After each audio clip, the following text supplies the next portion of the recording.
In our imagination, the sea is always a place of peace and freedom. But some breathtakingly beautiful beaches hide deadly dangers. Today, let's explore 12 beaches where beauty can deceive even the most experienced visitors.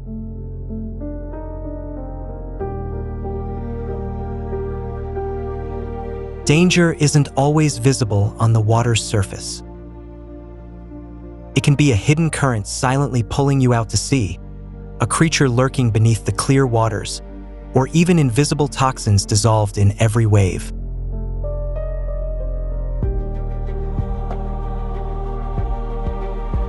From Hawaii to Iceland, from Australia to Africa, we will visit 12 locations around the world. Each place has its own story and its own warning. Let's begin this journey.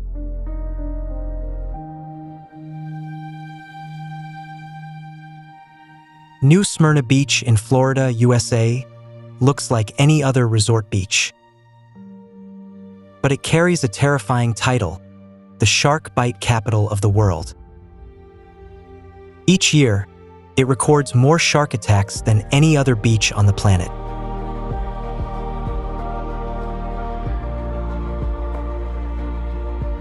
The reason lies in its unique geography at the intersection of fish-rich currents. Snapper and sardines gather densely, attracting small sharks to hunt. Surfers unintentionally become mistaken targets in the murky water.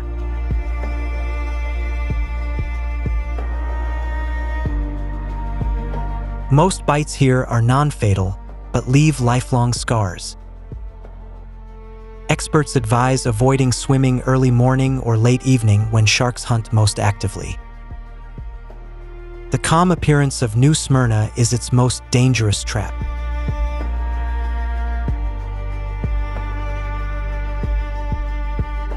Zipolite in Mexico is dubbed the Beach of Freedom, where no dress codes apply. But its name in the Zapotec language means Beach of the Dead, a name that is far from random.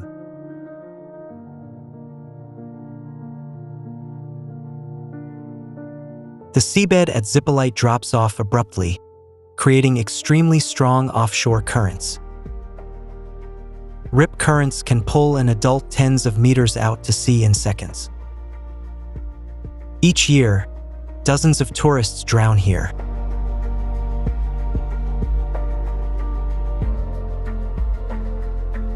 There are no reefs or natural barriers to slow the waves' power. Even skilled swimmers can be overpowered by sudden pull.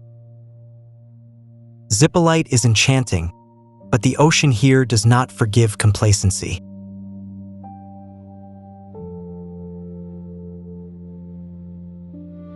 The Kilauea coast in Hawaii is the only place in the world where you can witness lava flowing directly into the ocean. The sight is surreal, attracting thousands of visitors every year.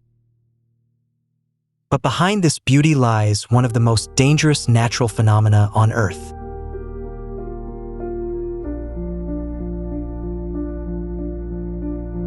When lava thousands of degrees hot meets seawater, it produces a toxic gas called laze.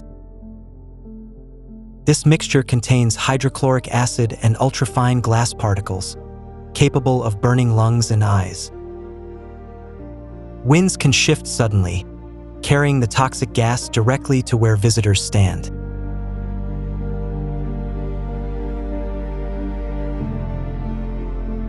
Besides toxic gas, the new lava-formed seabed is extremely unstable.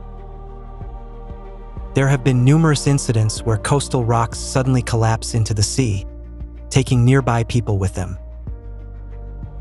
Kilauea proves that even nature's most spectacular beauty can be a harbinger of death.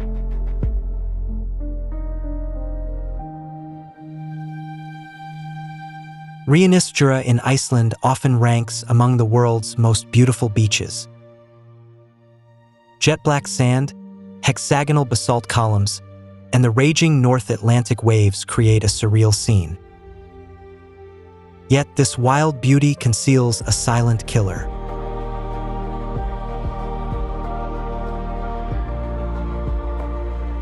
These are called sneaker waves, stealthy waves. They appear suddenly, much larger than preceding waves, and can sweep someone standing on the shore into the sea instantly. There are no warning signs before they arrive.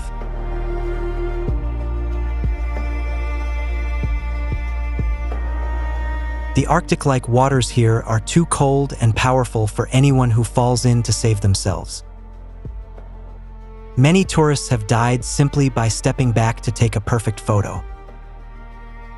Rionistra reminds us that sometimes the most dangerous beauty is silent beauty.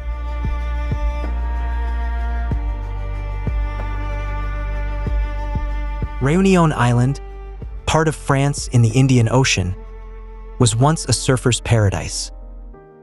Volcanoes, tropical forests, and perfect waves attracted surfers from around the world. But over the past decade, the island has become one of the global hotspots for shark attacks.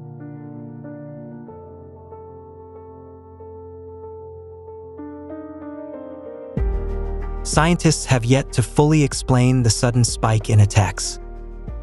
Some hypotheses suggest that shark conservation measures increased their nearshore population. Bull sharks and tiger sharks, the two most dangerous species, appear frequently here.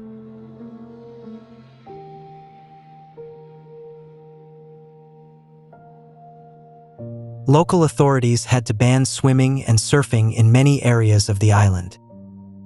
Some water sports once symbolic of Réunion have nearly disappeared. The once surfing paradise has now become one of the most avoided waters in the world.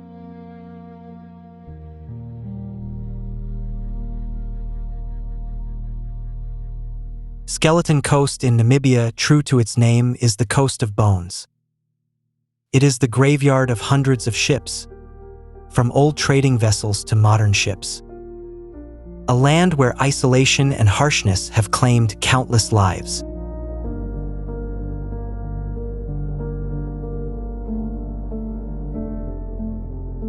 The combination of the cold Benguela current and hot desert air creates dense fog almost year-round. Near-zero visibility makes ships prone to hitting sandbanks. Even surviving a shipwreck, crews must face the arid Namib Desert beyond.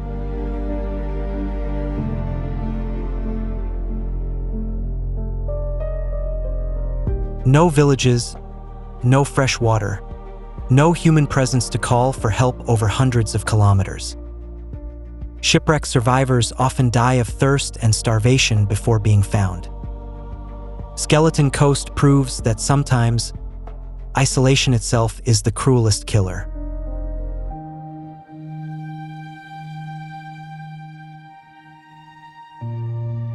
Chowpatty Beach, in the heart of Mumbai, India, hosts major religious festivals. Hundreds of thousands gather here each year during Ganesh Chaturthi to immerse clay idols in the sea. Yet beneath the bustling scene lies one of the most polluted waters in the world.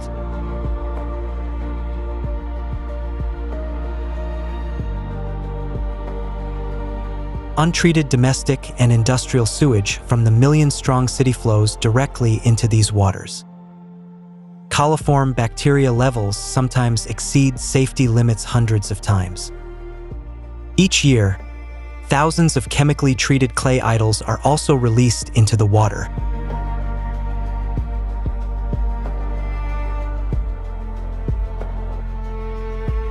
Contact with the water here can cause skin infections, gastrointestinal illness, and serious respiratory problems. Yet, due to religious and cultural reasons, people continue to enter these waters annually. Chowpatty reminds us that not all dangers come from nature. Some are human-made.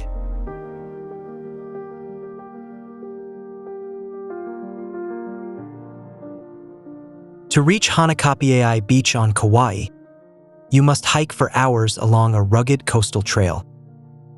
The reward is a pristine, almost untouched beach. But it is also one of Hawaii's most dangerous and deadly beaches.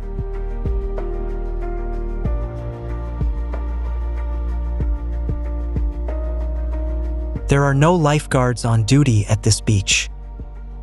The offshore currents at Hanakapi'ai are extremely strong, especially in winter when huge North Pacific waves roll in. Due to the remote access, any assistance arrives too late.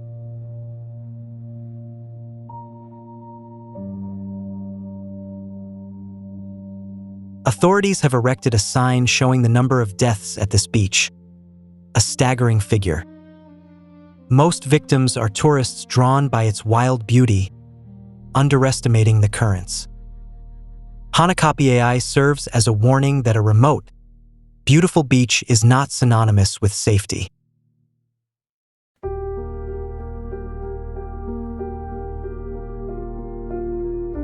Nazaré in Portugal is home to the largest waves ever ridden by humans.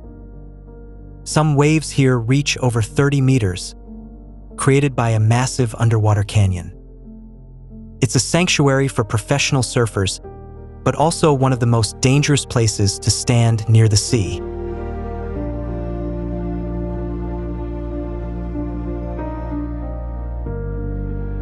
The Nazaré Canyon reaches nearly 5,000 meters deep, acting as a natural amplifier of wave energy. As ocean waves pass through it, energy is concentrated and erupts into massive nearshore waves. Even the most experienced surfers need a professional support team to survive.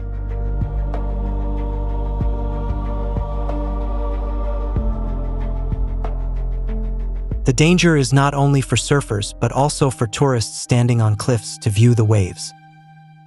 Many incidents occurred where massive waves suddenly surged, sweeping people tens of meters from the waterline. Nazaré is where nature's majestic beauty comes with unpredictable destructive power.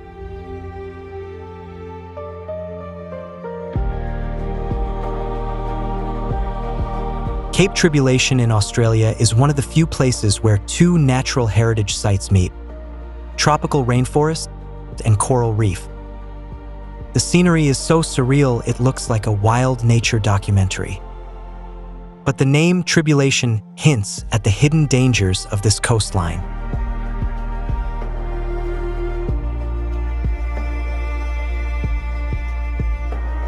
These waters are home to saltwater crocodiles, among the most dangerous predators alive. They can remain fully submerged in murky water and strike with unpredictable speed. Swimming here means entering the domain of a top predator.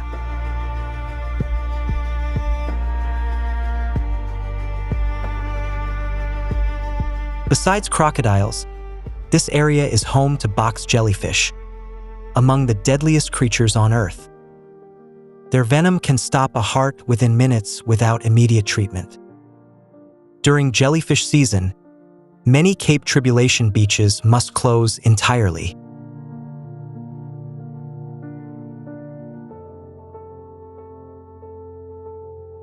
Bikini Atoll in the Marshall Islands holds some of the Pacific's most beautiful waters. The sea is so clear you can see the seabed tens of meters down.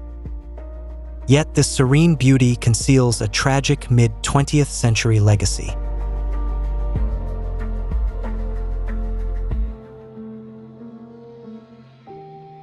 In the post-World War II era, the US conducted dozens of nuclear weapons tests here, including the Castle Bravo thermonuclear test, one of the largest ever. All local inhabitants were forced to leave their homes.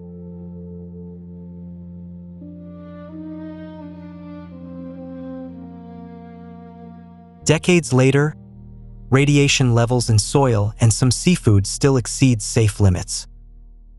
Humans cannot live or farm here long-term. Bikini Atoll is a reminder that some dangers are invisible yet persist for centuries.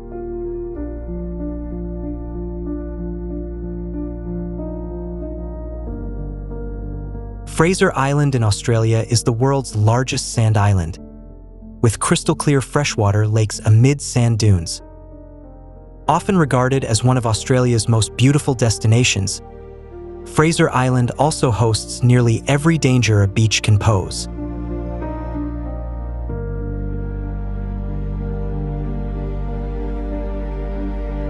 The island is home to the purest population of wild dingoes left in Australia. They may appear docile, but serious attacks on children and visitors have occurred. Feeding or approaching dingoes is strictly prohibited after several unfortunate incidents.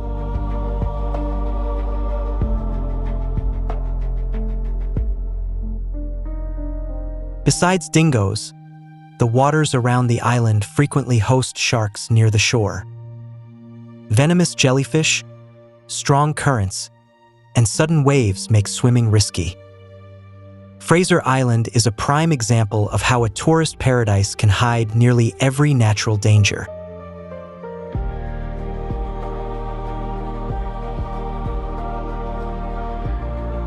"12 beaches, 12 different stories, yet they all share one truth. Nature's beauty never comes with absolute safety. Oceans, volcanoes, and rainforests operate by their own rules, indifferent to human presence."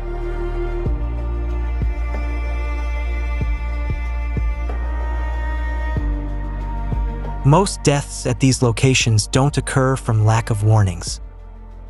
They happen because humans underestimate the beauty of a place called paradise. A single lapse near the water's edge can be the last moment of one's life.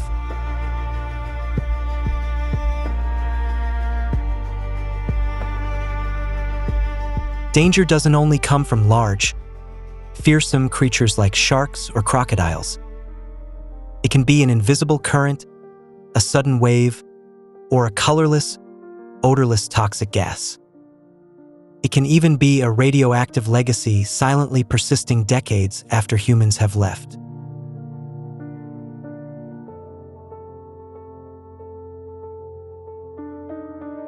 The key isn't to completely avoid these places. It's to respect warnings, do your research before visiting, and never underestimate nature. A little knowledge can be the difference between a memorable holiday and an irreversible tragedy.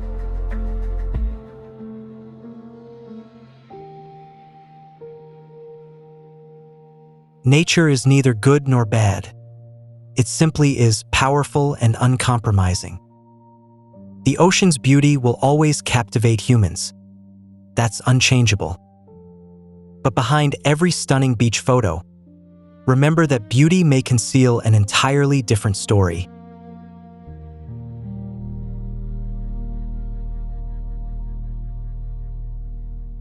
Not every beautiful place in the world is safe to experience. Always research, always respect nature, and always prioritize safety over the perfect photo. Thank you for joining us on this journey through the most beautiful yet dangerous beaches in the world.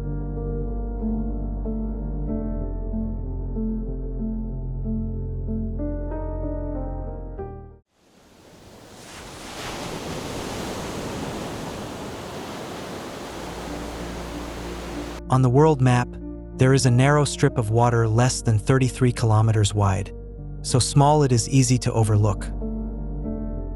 Yet every day, 30% of the world's oil passes through here.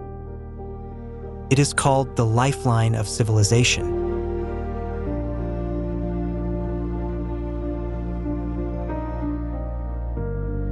Every day, around 21 million barrels of oil silently pass through here, carried by massive tankers longer than 3 football fields.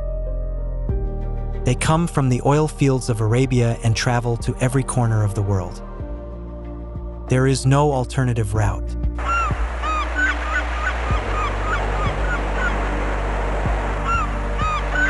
The Strait of Hormuz lies between Iran and the Arabian Peninsula, a single gateway connecting the Persian Gulf to the Indian Ocean. Its full width is 33 kilometers, but the actual shipping lanes are only about 3 kilometers each way. It is one of the most closely monitored geographic spaces on Earth.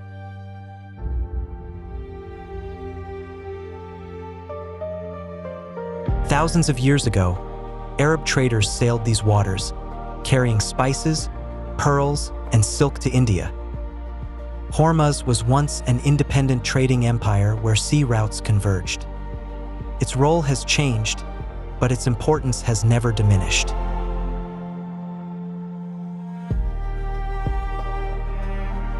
The human body can survive weeks without food and days without water, but only minutes without breathing. The global economy is the same. It can endure many shocks, but it cannot survive if Hormuz is closed. That is why this place is called the throat of the world.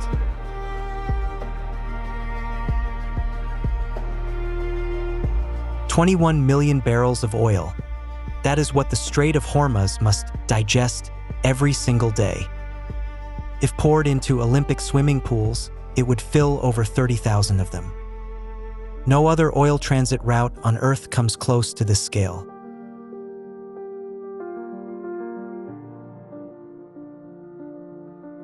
China is the world's largest oil importer, and much of it must pass through Hormuz.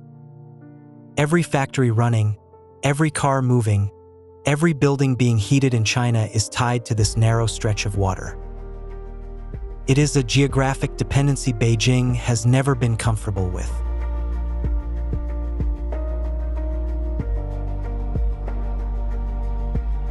Japan imports over 90% of its oil through Hormuz. With no significant domestic energy and no pipeline alternatives, it relies entirely on tankers and a single strait. South Korea faces a similar reality. For both nations, Hormuz is not a choice, it is geographic destiny.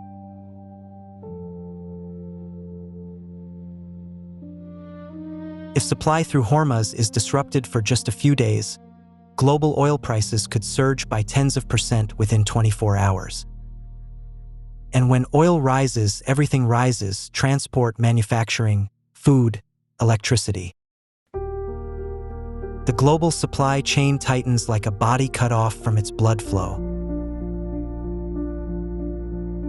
We often think of oil as fuel for cars or planes. But it is also the foundation of plastics, fertilizers, pesticides, paints, synthetic fabrics, and thousands of other products. Half the items in the room you are in contain petroleum derivatives. Hormuz doesn't just carry fuel, it carries modern industry itself.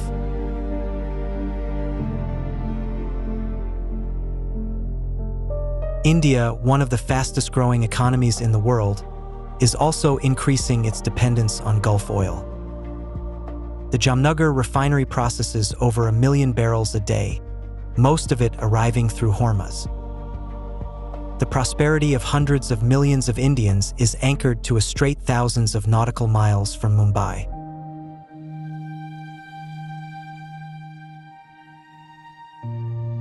The northern shore of the strait belongs to Iran, the country that controls much of this strategic waterway. From here, every passing vessel is within sight, radar range, and if necessary, missile range of Tehran. It is one of the rare geographic advantages Iran holds in the global geopolitical game.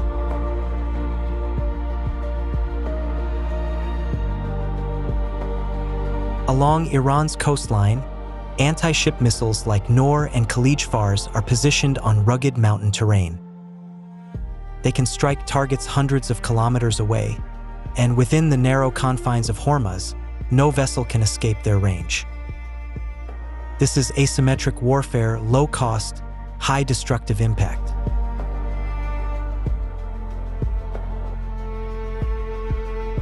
Iran does not rely only on exposed weapons. Inside coastal mountain ranges, underground bases carved into rock-house fast boats, missiles, and command centers. Satellite imagery cannot fully reveal them. Conventional bombs cannot easily penetrate them.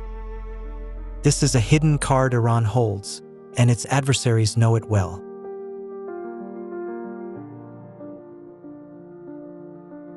A $13 billion U.S. aircraft carrier can be overwhelmed by hundreds of small speedboats worth only tens of thousands each. This is the swarm tactic Iran has practiced for decades, attacking simultaneously from all directions with speed and overwhelming numbers. In the narrow waters of Hormuz, traditional technological superiority becomes ineffective.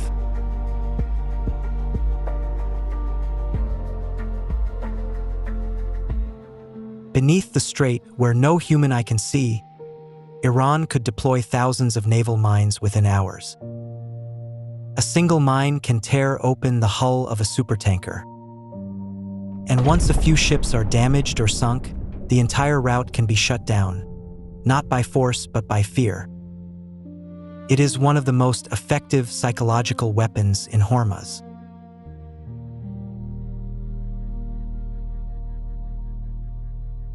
In response, the United States Navy maintains a constant military presence in the Gulf and the Strait. The Fifth Fleet, based in Bahrain, patrols 24/7, with ships, radar, and satellites tracking every movement. It is a never-ending mutual surveillance, and both sides know a single mistake could trigger disaster.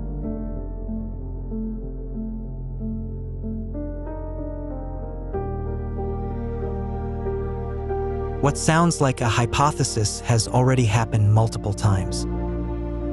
In 2019, several oil tankers were attacked near Hormuz, their hulls breached and crews thrown into panic.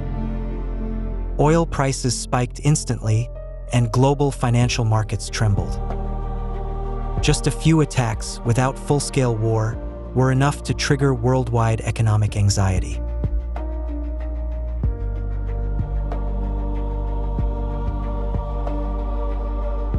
In summer, temperatures in Hormuz can exceed 50 degrees Celsius.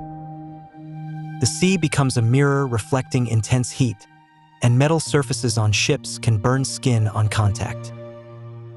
Crews work in conditions nearly beyond human tolerance, while electronic systems frequently fail under extreme temperatures.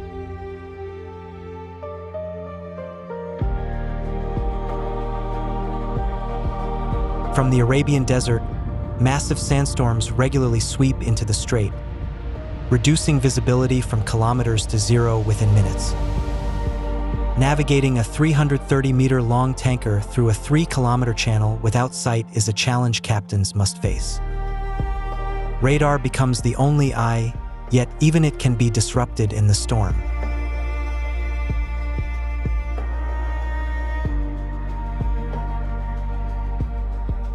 Hundreds of oil tankers operating simultaneously, burning low-grade heavy fuel, create a persistent haze over the strait. Combined with high humidity from the sea and desert sand, the air becomes dense and hazardous. It is one of the most polluted marine regions on the planet.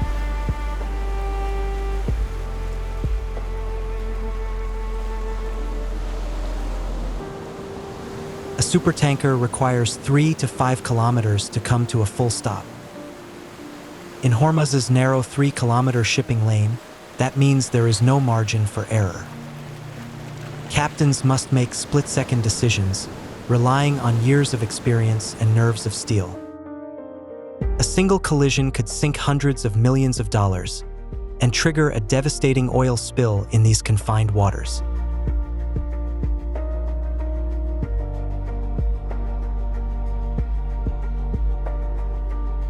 At the gateway of the strait, Hormuz Island appears like a work of art from above. Vivid red soil rich in iron oxide, interwoven with streaks of white, yellow, purple, and orange. It is known as the Rainbow Island. Beneath these extraordinary colors lies a history of thousands of years, when this region was once a global trade hub.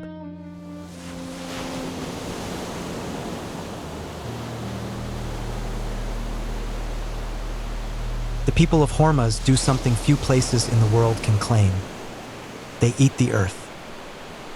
This red soil, rich in iron oxide and minerals known as galak, is mixed into bread, used as a seasoning, or even eaten on its own. It is not poverty, but a unique culinary tradition deeply connected to the island's unusual geology.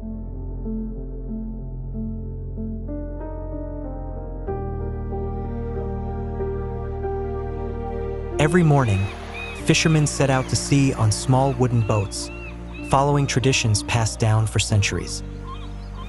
And every morning, they share the water with steel giants over 300 meters long, carrying oil for the global economy. Two worlds could not be more different, yet they coexist on the same narrow stretch of water.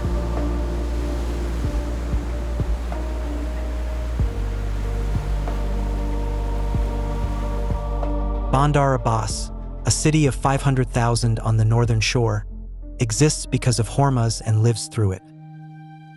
Its port is Iran's main trade gateway, where goods from around the world arrive and Iranian oil flows out. For the people here, geopolitics is not abstract. It is their jobs, their income, and their daily lives.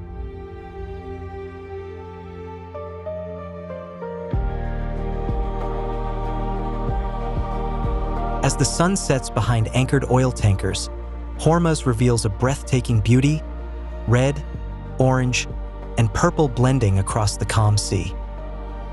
It is a moment where grandeur and fragility coexist. The pure beauty of nature, and beneath it, the ever-present tension of geopolitics.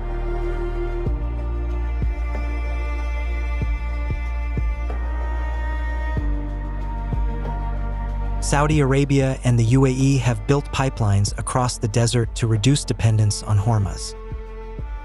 But their total capacity can only handle about 20% of the required oil flow. The remaining 80% has no route except the strait. And building more pipelines? It would cost hundreds of billions of dollars, take decades, and face nearly insurmountable terrain challenges.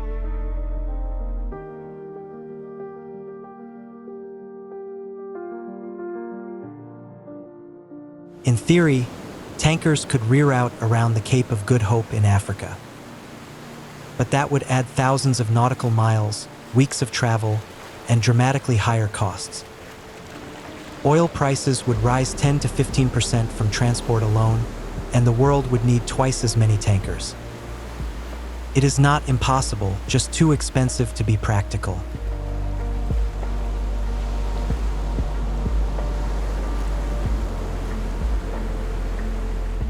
The world is transitioning toward renewable energy, but far more slowly than headlines suggest.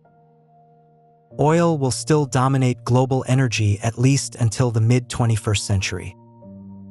During this transition, Hormuz remains irreplaceable. Dependency does not disappear overnight, it fades gradually over decades.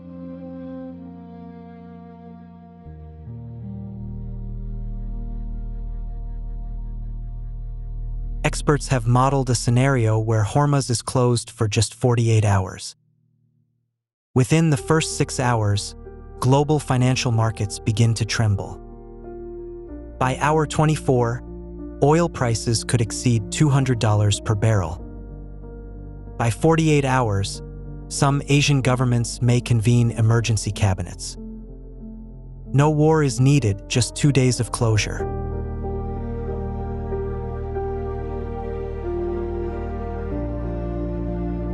Globalization has created unprecedented prosperity, but it has also created critical vulnerabilities. Hormuz is the clearest example. A $100 trillion global economy depends on a narrow 33-kilometer strip of water. That is not strength, it is fragility dressed as prosperity.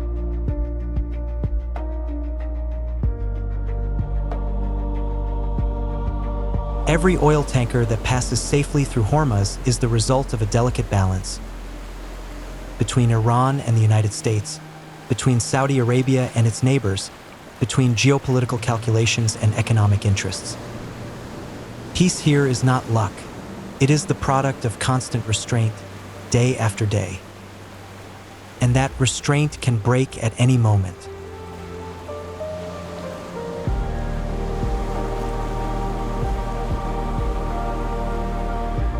Modern civilization is built on energy, and that energy must pass through Hormuz. We have created megacities, global supply chains, and complex transport networks, all relying on the uninterrupted flow through a strait narrower than a single city. It is one of the greatest contradictions of our time.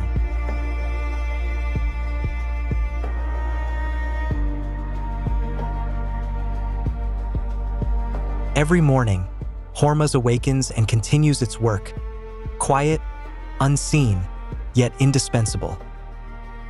As long as the world needs oil and economies remain interconnected, this strait will remain a crossroads of destinies.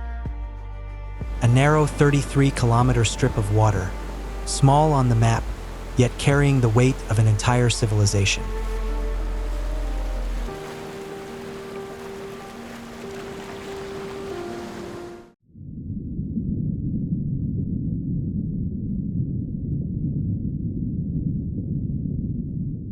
Beneath the surface of over 70% of the Earth lies a world humanity has yet to fully understand. It is not a realm of darkness and desolation, but a universe alive with vibrant wonder. Today, we dive together into the most magical place on the planet, the coral reefs.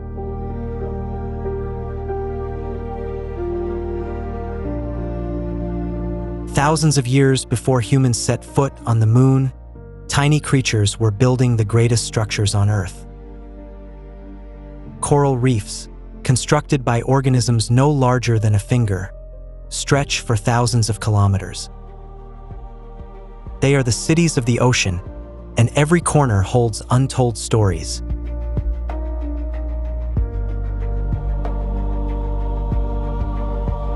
Scientists estimate that the oceans contain around 250,000 recorded species, but the actual number could be 10 times higher. Coral reefs, covering less than 1% of the ocean floor, are home to over 25% of all marine species. It is the most astonishing biodiversity density on the planet.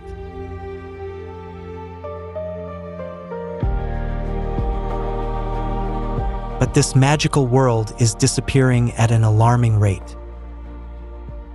Over 50% of the world's coral reefs have been impacted by humans through climate change, pollution, and destructive fishing.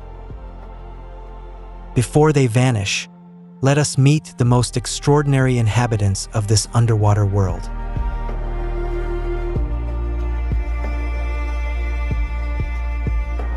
They are not monsters. They are not dangerous. They are living works of art, refined by millions of years of evolution. Every shape, every color, every behavior is a solution to the puzzle of survival.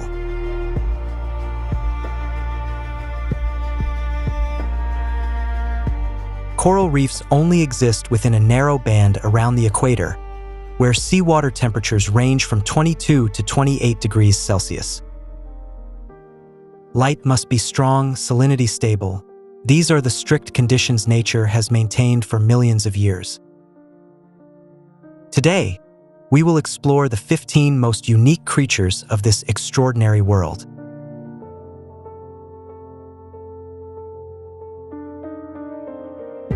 Take a close look. Can you see the crab hiding in this image? The orangutan crab is a master of fur camouflage. Its dense orange-red hair perfectly mimics the texture of the sponge where it lives and feeds.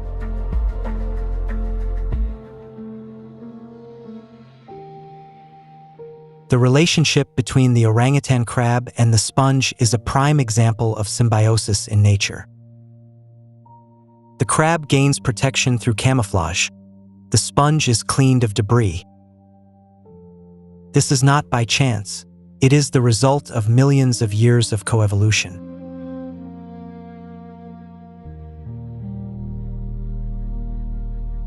When danger approaches, the orangutan crab does not flee. It simply stands still. Its perfect stillness combined with camouflage makes it almost invisible to predatory fish. This is one of the oldest survival strategies in nature. Do not be seen.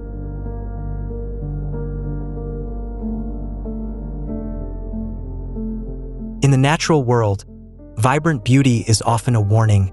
Stay away from me. The dwarf lionfish is one of the most beautiful and dangerous fish on the reef.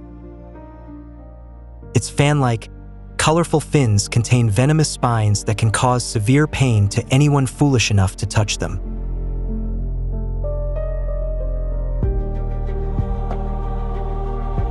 But venom is not their only weapon. The dwarf lionfish is also a formidable, patient hunter. It stands motionless for hours, waiting for prey to approach with innocent confidence. Then, in a lightning strike, the meal is done, all in less than a second.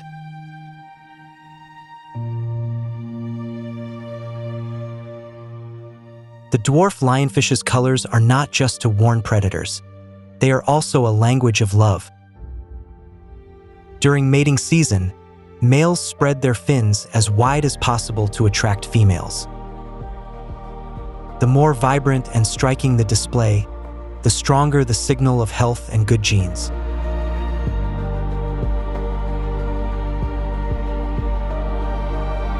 This is a rock, or maybe not. The hairy frogfish is a master of camouflage, sometimes fooling even scientists into a double take. Its skin is covered in fake hairs and bumps mimicking algae, moss, and the surface of coral rocks.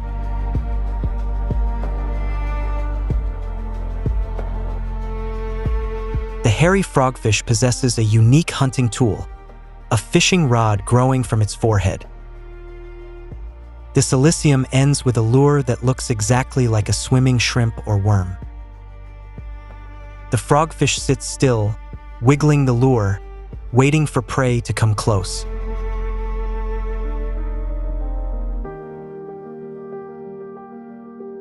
When the prey is close enough, the hairy frogfish strikes with astonishing speed. Its mouth opens wide, sucking in the prey in just 6 milliseconds, faster than a human brain can react. It is one of the fastest strikes in the animal kingdom.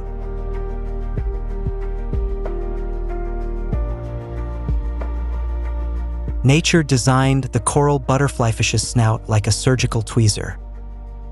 Long, thin, and slightly curved, it allows the fish to reach crevices no other fish can. There, it finds coral polyps, small worms, and hidden crustaceans.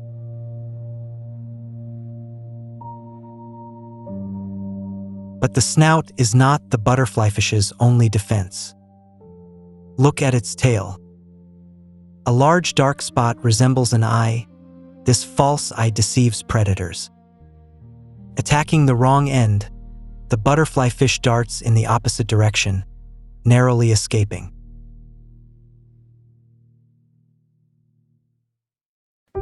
As night falls over the coral reef, a completely different world awakens.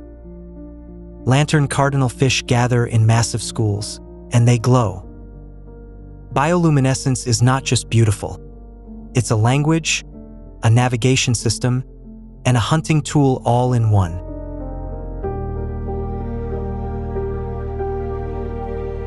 The unusually large eyes of the lantern cardinal fish are no accident. They are ultrasensitive light detectors. At night, they hunt plankton using their own light as a flashlight. In total darkness, they are the tiny living lanterns of the ocean.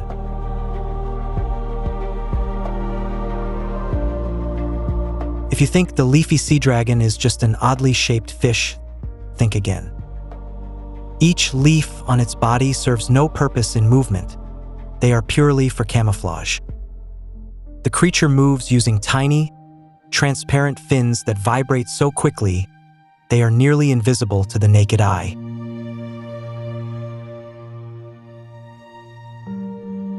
But the strangest thing about the leafy sea dragon is not its appearance. It's who gets pregnant.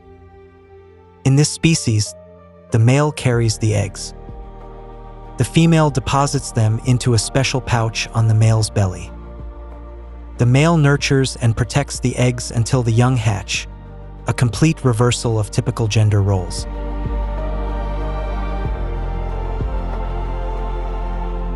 When the eggs hatch, the tiny sea dragons are perfect miniature replicas of their parents.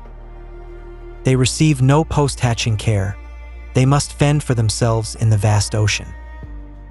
Yet their perfect camouflage from birth is the best armor evolution could provide.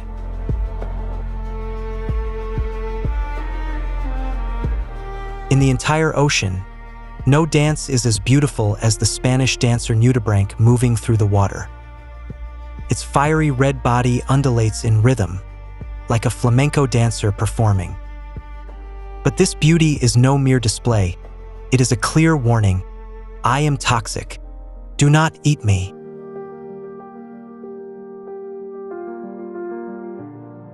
The Spanish dancer nudibranch does not produce its own toxin. It steals it. By eating sponges and other toxic organisms, it absorbs and stores the toxins in its body. This is an ingenious evolutionary strategy. No energy spent creating weapons. Simply borrow them.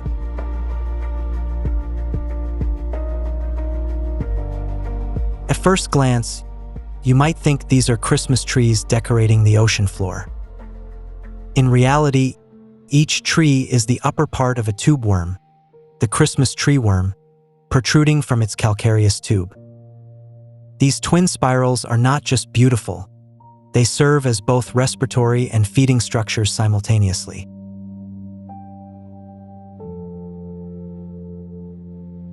Each hair on the worm's spirals senses water movement while filtering phytoplankton for food. When danger is detected, a shadow or a pressure wave, they retract into their tube in an instant. This is the fastest defensive reflex among sessile reef organisms.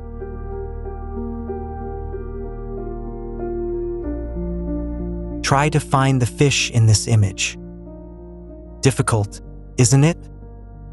The crocodile fish is the ultimate camouflage artist of the reef floor. Its flattened body and mottled skin literally become part of the sandy substrate.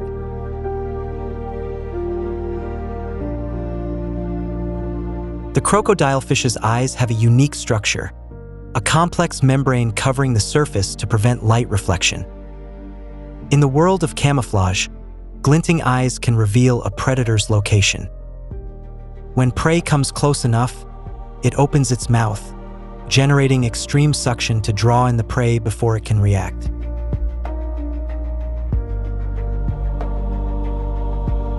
In Western mythology, the unicorn symbolizes purity and magic. On the reef, the unicorn fish carries a horn for much more practical reasons. This bony horn is used to attract mates during breeding season and for defense when necessary.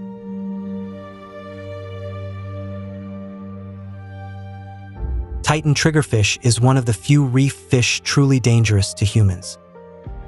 Not because it's venomous, but because it will attack anyone who intrudes into its territory. Especially during breeding season, their defended area can span several square meters, and they spare no one.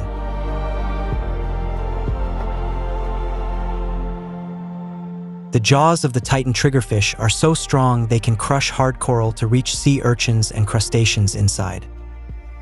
These powerful jaws are also why their bites can seriously injure careless divers. Simple rule: when a Titan triggerfish flares its fins, swim sideways, not upward.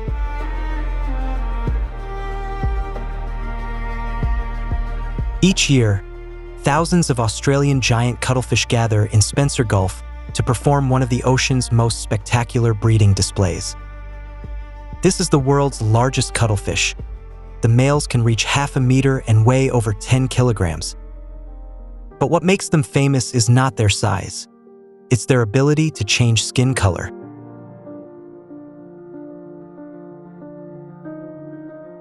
The giant cuttlefish's skin contains millions of specialized pigment cells called chromatophores that can expand or contract in an instant.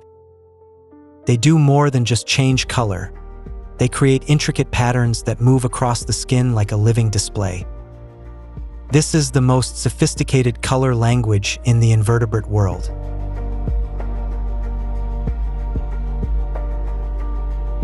During mating season, male giant cuttlefish perform an extraordinary feat. They split their bodies. One side displays vibrant courtship colors to the female, The other side maintains camouflage to deceive rival males. Two completely different displays occur simultaneously on a single body.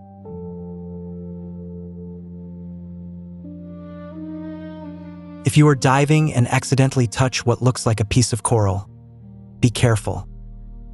Could be a tropical scorpionfish. This is the reef's most stealthy and dangerous predator, perfectly camouflaged by day.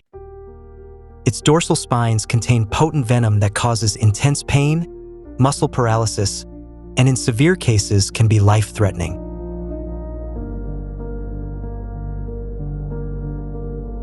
The scorpionfish also exhibits a lesser-known behavior. It periodically sheds its skin like a snake. The old skin peels off completely, taking algae and parasites with it. After shedding, its camouflage is sharper and more effective than ever, like an assassin in a new outfit.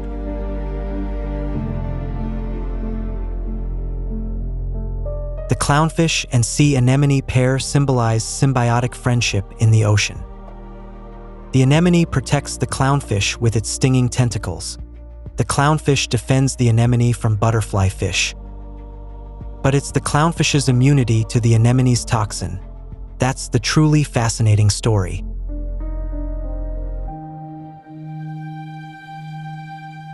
Clownfish gradually acclimate to the anemone, allowing the tentacle mucus to coat their skin each time.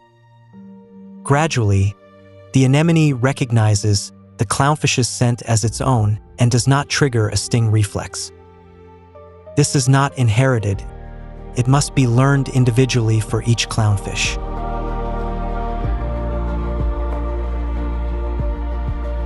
In a clownfish society, the largest fish is female, the male is smaller. If the female dies, something extraordinary happens. The largest male transforms into a female. This is not an exception. It is a programmed biological mechanism ensuring the group can always reproduce.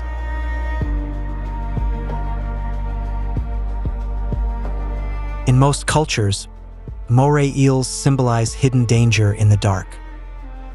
The honeycomb moray eel, with its intricate, abstract art-like pattern, is visually striking. But the opening and closing of its mouth is not aggression. It's simply pumping water through its gills to breathe.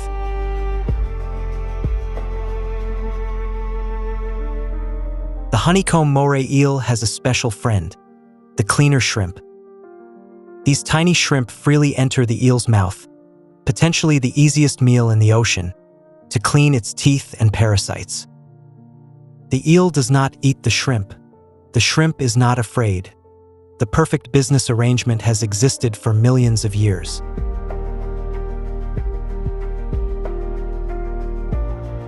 Inside the eel's mouth lies a special evolutionary weapon, the second jaw. When prey is caught by the outer jaws, the hidden pharyngeal jaw shoots forward from the throat to pull the prey deeper. This mechanism is similar to the xenomorph in the movie Alien, but it exists in reality, even stranger than science fiction.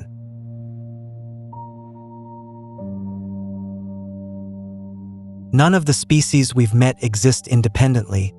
They are connected in a complex web. Clownfish protect anemones. Anemones protect clownfish. Together they provide shelter for smaller creatures. Honeycomb moray eels are tended by cleaner shrimp. Shrimp rely on the eel. Together they control parasites on the reef.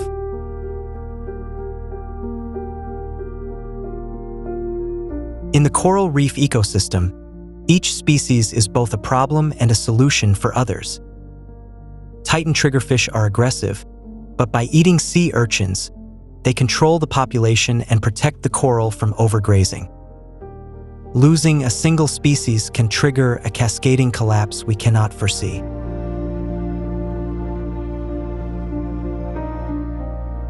When ocean temperatures rise just 1 to 2 degrees Celsius beyond the threshold, corals expel their symbiotic algae and bleach.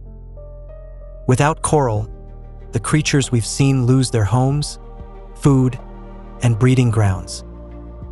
Coral reefs are not merely habitats. They are prerequisites for their survival.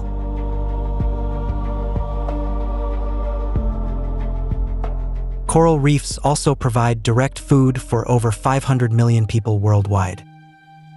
They protect coastlines from storm surges, generate tourism income, and are invaluable sources for pharmaceutical research. Losing coral reefs is not only an ecological disaster, it is an economic and humanitarian one.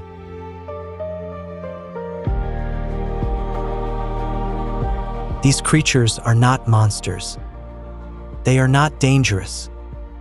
They are not curiosities for our awe. They are living proof of evolution's extraordinary power, millions of years of trial and refinement. Every shape, every color, every behavior is a perfect answer to a survival question.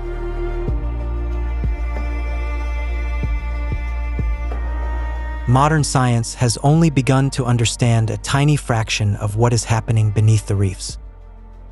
Each year, hundreds of new species are discovered, each carrying secrets from millions of years of evolution. The question is not what we can learn from them, but whether we have enough time left to learn.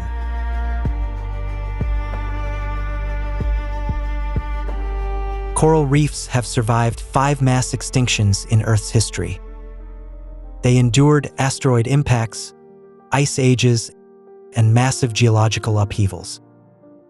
The only remaining question is, will they survive us?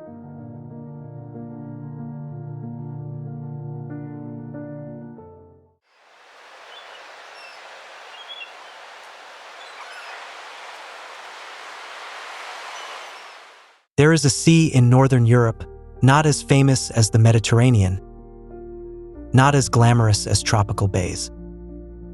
But it is alive, it breathes, and it never truly stands still.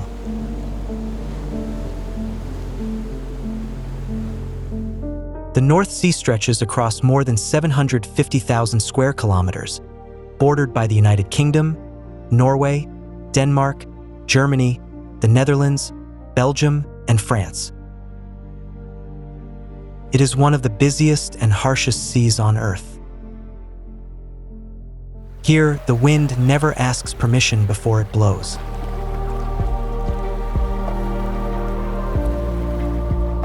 The weather here changes without warning. A morning may begin with pale sunlight and end beneath a storm rolling in from the Atlantic. The people who live beside the sea learn to read the sky like pages in a book.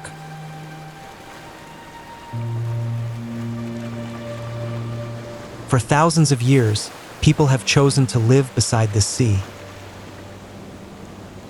Not because it is gentle, but because it is generous. Fish, salt, trade, and even hardship all arrive from the same direction, from the sea itself.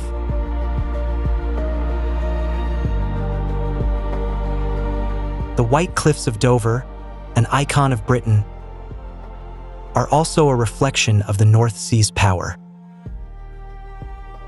Every day, waves carve away a little more limestone, eroding the coast grain by grain. Never rushing, never stopping.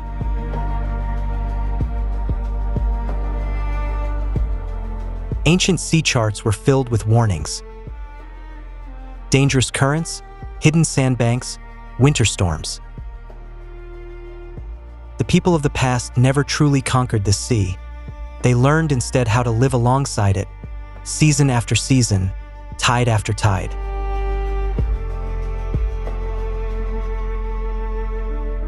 From above, the Dutch coastline looks like an endless negotiation between humanity and the ocean. On one side, the water pushes inward. On the other, the dikes push back. And this negotiation has continued for centuries.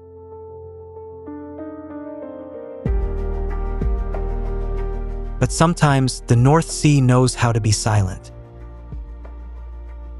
Those rare and fleeting moments reveal just how beautiful the sea truly is.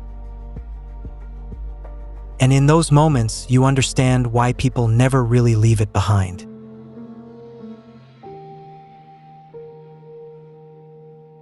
Along the western coast of Denmark, sand is not a foundation. It is something constantly in motion. Millions of tons of sand drift with the currents each year, redrawing the coastline like an artist endlessly reshaping a masterpiece.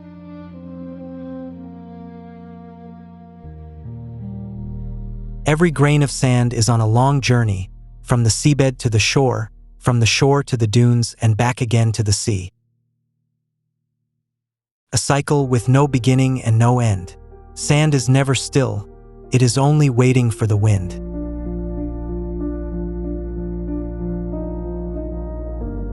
The Rubjergnud lighthouse once stood near the shoreline to guide ships at sea. But the dunes kept advancing until, in 2019, the entire lighthouse had to be moved by crane.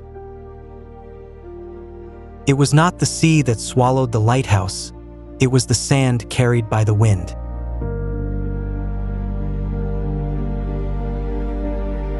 The Wadden Islands are among Europe's least known geographical wonders. These narrow strips of land are not fixed islands, but shifting structures of sand and mud constantly rewritten by tides and storms.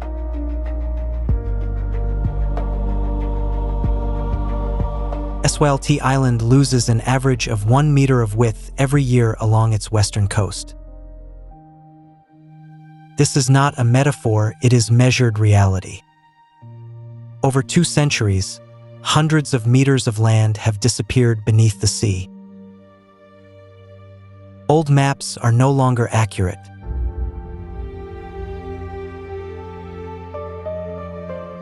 The people living on these islands do not speak of their land as something permanent. They simply say, "The sand will go where it wants." It is not surrender, but wisdom learned through generations of watching the islands change shape.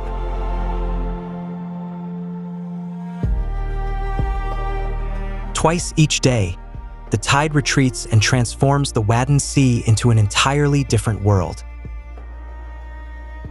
Hundreds of square kilometers of mudflats emerge beneath the sun.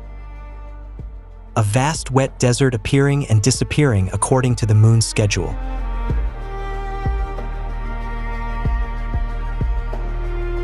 Blavand, the westernmost point of Denmark, is where 2 ocean currents meet. Here, sand carried from the north slowly accumulates, extending the headland farther into the sea with each passing decade.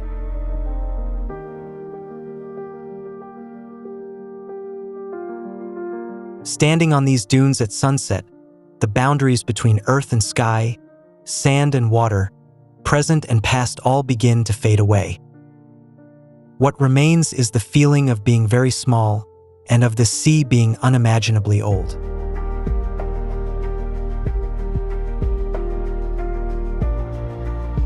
In 1932, the Netherlands completed one of the boldest engineering projects in human history.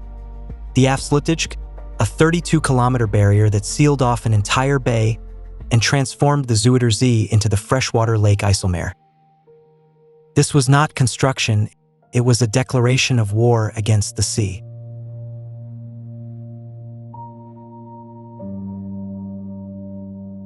Two colors of water, 2 separate worlds divided by a wall of concrete. To the east lies freshwater, fertile farmland, and safe cities. To the west lies the North Sea with its storms and tides. This barrier does not only hold back water, it protects an entire way of life.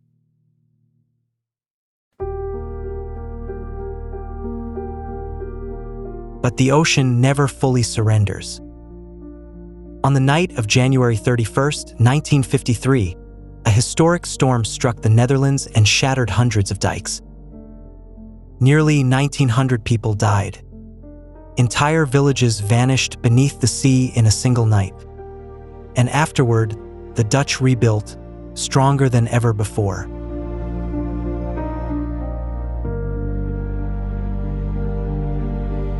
Delta Works, the largest flood protection project ever built, began after the 1953 disaster and took 40 years to complete. Some call it the 8th engineering wonder of the modern world. But for the Dutch, it is simply the condition required for survival.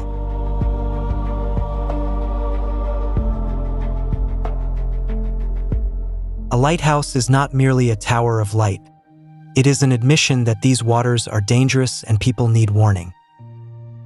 Every lighthouse along the North Sea marks a place where ships were lost and lives disappeared. Its turning light is not a greeting, but a caution.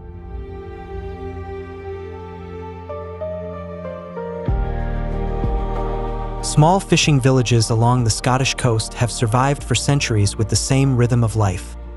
Men leave before dawn, women wait on shore. The North Sea feeds them, and sometimes it takes their loved ones away. Both realities are accepted.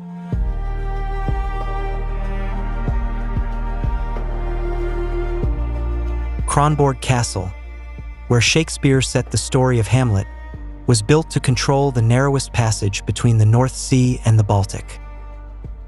For centuries, every ship passing through these waters paid taxes to Denmark. The sea is not only nature, it is also power and wealth.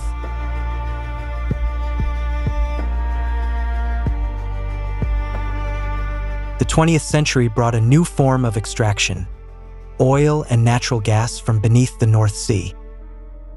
Norway and Britain grew wealthy from offshore drilling. But the seabed paid the price, and winter storms remain a reminder that nobody truly controls this sea.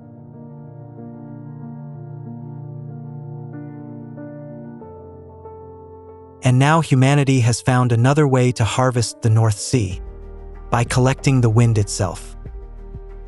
Thousands of offshore turbines are transforming waters once seen as obstacles into a source of green energy for all of Europe. Once again, the North Sea has become the future.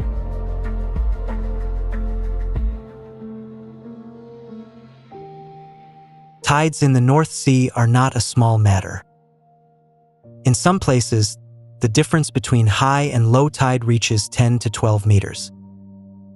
The same beach, the same coordinates, yet only 6 hours apart, it becomes two completely different worlds.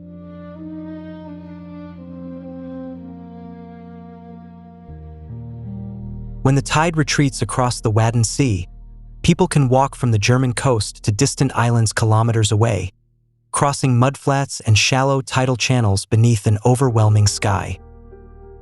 In German, this experience even has its own name: Wattwandern, walking across the seabed.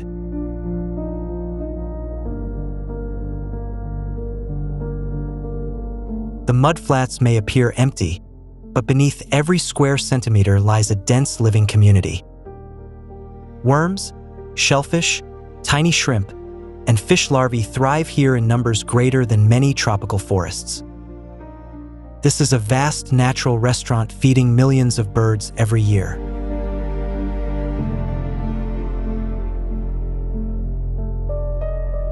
Fishermen in the small harbors of Cornwall and Yorkshire are used to seeing their boats sleeping on the sand twice a day.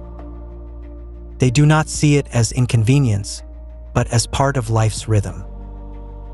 Their schedules follow the tides, not the clock.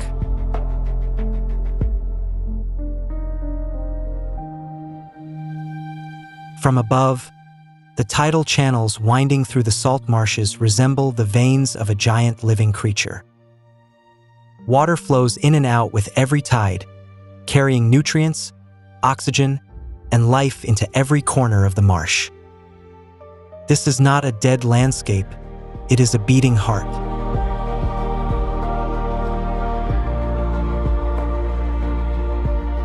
Nowhere else in the world does a sunset seem to paint itself onto the ground quite like this. When the tide retreats and the mudflats remain wet, the sky and earth merge into one. Standing there feels like floating between two heavens.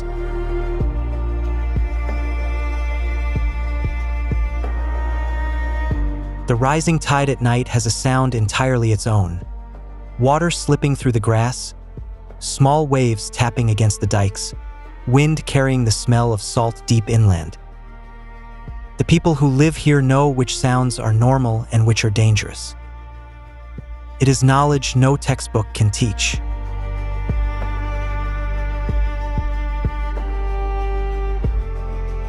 Every year, more than 10 million migratory birds stop at the Wadden Sea to refuel before continuing toward Africa or the Arctic. It is the most important resting point along the Atlantic Flyway, an airport without a roof, operating continuously from March to October.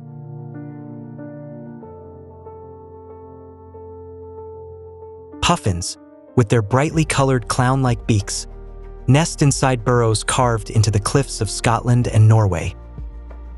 They dive as deep as 60 meters to catch fish and can carry dozens at once thanks to the spines inside their mouths. Small and awkward on land, yet perfectly designed for life underwater.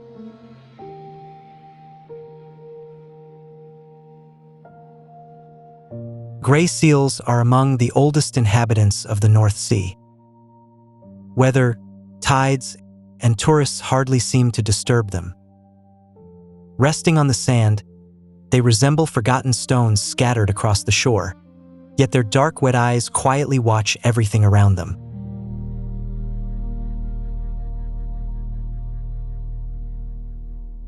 Herring were once the silver gold of the North Sea, feeding millions of people for centuries. Vast schools stretch for kilometers beneath the water, moving like a single living organism and reflecting light in shimmering silver waves.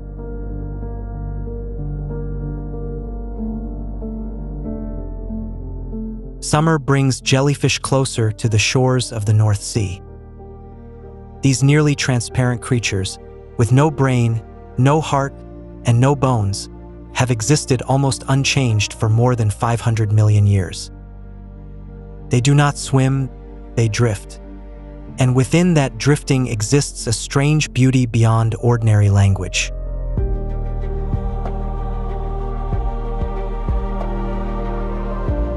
Bottlenose dolphins in the North Sea are famous for their curiosity.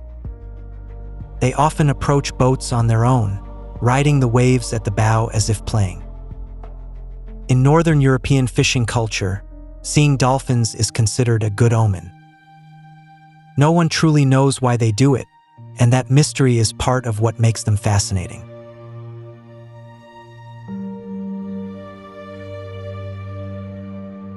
Coastal salt marshes are not considered beautiful in the traditional sense.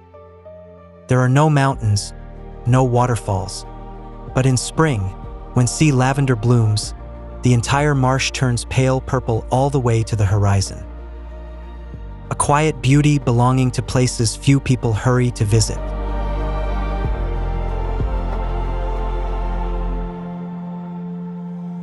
Beneath the restless surface lies a completely different world, slower, quieter, and stranger. Sea urchins, starfish, lobsters, and kelp forests form an ecosystem that most people never truly see, even if they spend their entire lives beside the sea.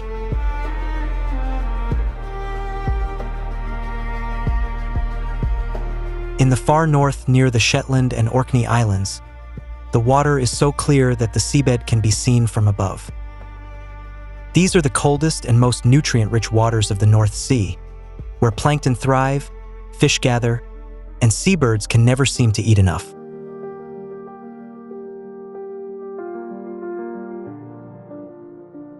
There are beaches along the North Sea so vast that you can walk for an entire day without seeing another person. Not because the place has been forgotten, but because the shoreline is simply too wide, too straight, too endless to ever be filled by people. Out there, solitude is not sadness. It is simply the natural state of things.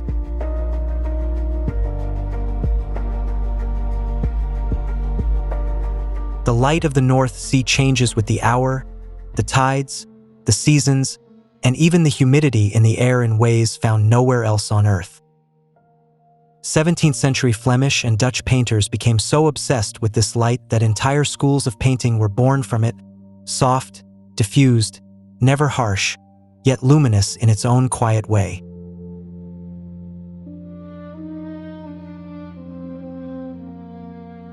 Winter in the North Sea is the season of Atlantic storms crashing directly into the coast. Waves reaching 15 meters are not uncommon. During those days, fishermen stay home, listening to the wind howl outside while they wait. That too is part of life here.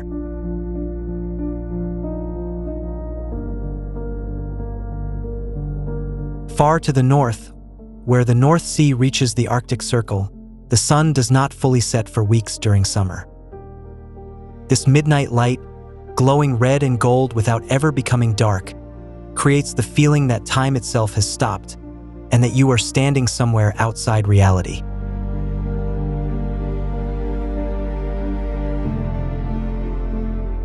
The Orkney Islands, inhabited for more than 5,000 years, possess a landscape so empty it becomes haunting.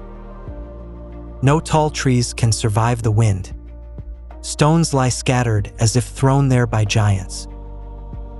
And within that extreme openness, you begin to hear sounds you never notice in city life.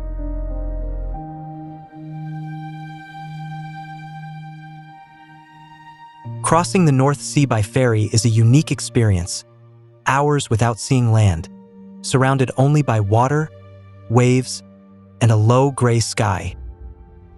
In that vast emptiness, many people understand for the first time what ancient sailors once described. The ocean is not a place you travel across. It is a place you exist within.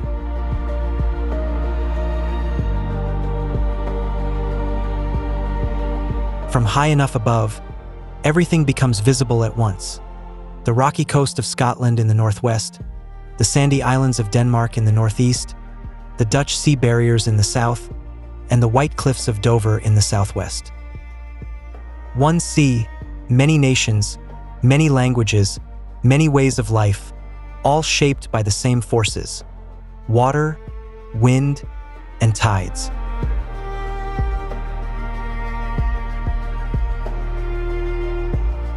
The North Sea waits for no one.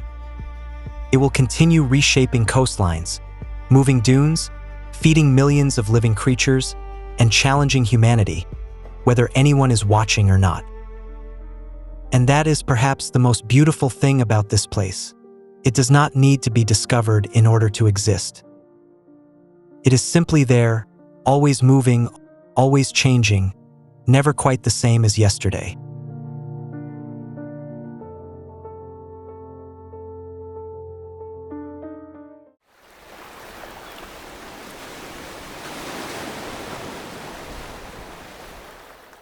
This was once an untouchable realm, a frozen desert stretching across millions of square kilometers. Nowhere on Earth was more cold or majestic, but the Arctic is changing faster than anyone ever imagined.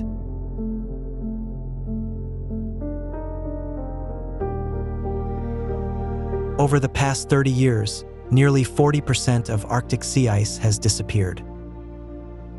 Cracks are forming more frequently and spreading wider. What was once permanent ice is now fading into memory.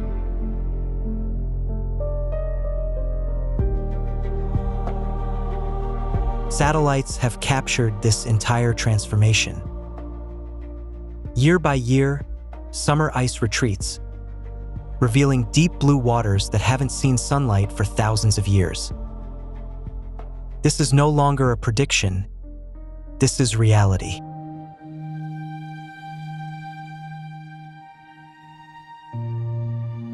Arctic temperatures are rising 3 times faster than the global average. Each summer grows warmer, each winter shorter.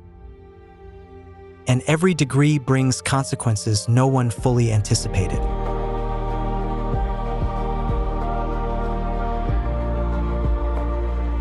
Beneath the surface, something even more alarming is happening. Permafrost, frozen for tens of thousands of years, is beginning to thaw. And with it, vast amounts of trapped methane are being released into the atmosphere.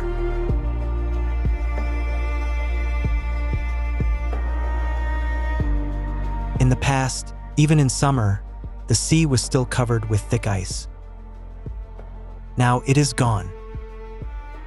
And with the ice, other things have arrived, things that were never seen here before.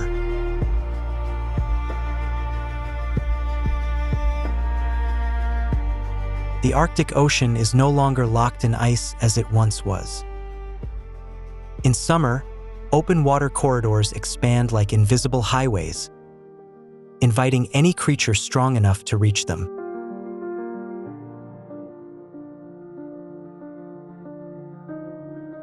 Beneath the surface, another world is quietly shifting. The Arctic food chain, once stable for thousands of years, is beginning to tremble from the top down. And the force behind this disruption is drawing closer.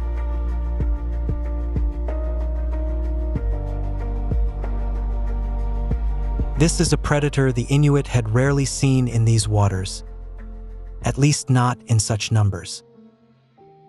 Orca, killer whales.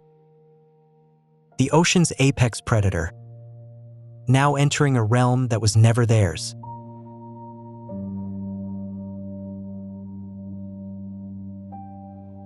Orcas do not hunt alone. They move in pods, coordinated, strategic, with their own forms of communication. Each pod is a perfectly evolved unit, refined over millions of years.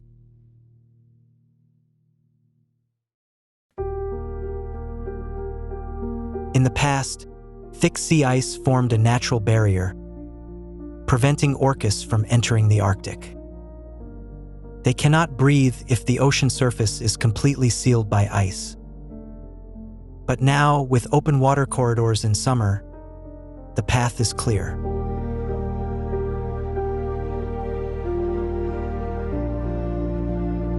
Orcas are among the most intelligent creatures on Earth. They recognize individuals, teach hunting skills to their young, and adapt their strategies to different prey. Their intelligence is second only to humans in many ways.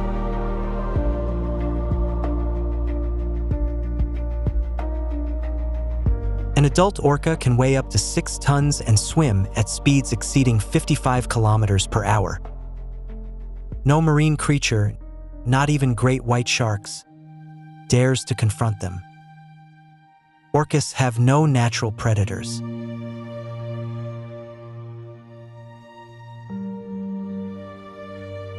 Orcas are appearing more frequently, in waters where they were never seen before. And each sighting comes with something even more troubling.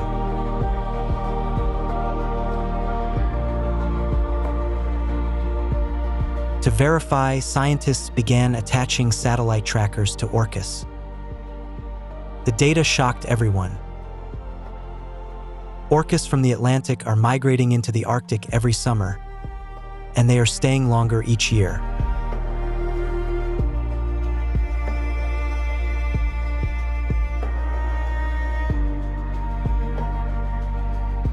Each point on the map marks an orca sighting, and those points are increasing year after year.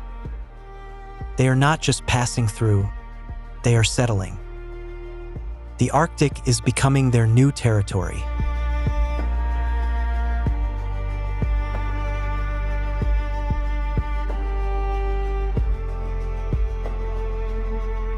Beneath the freezing Arctic waters, orcas are surveying their new domain. Using echolocation, they scan their surroundings, each returning signal forming a precise image of potential prey.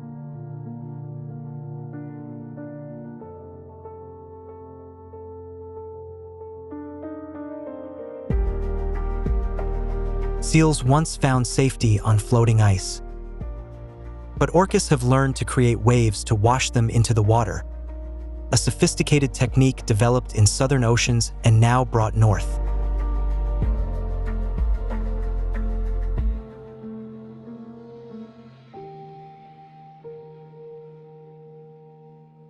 They arrive, they hunt, and they leave behind a transformed ocean. The presence of orcas is not just an ecological event. It is a warning that the entire system is shifting from the top down.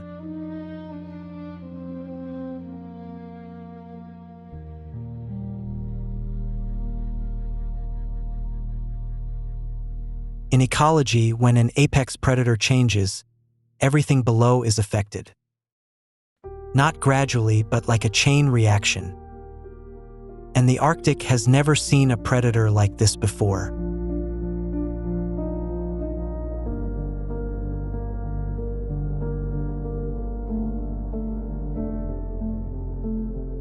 They are called the unicorns of the ocean. Narwhals, with their long spiral tusks, are among the most mysterious creatures on Earth. They evolved to live in the coldest, most remote, and until recently safest places on the planet.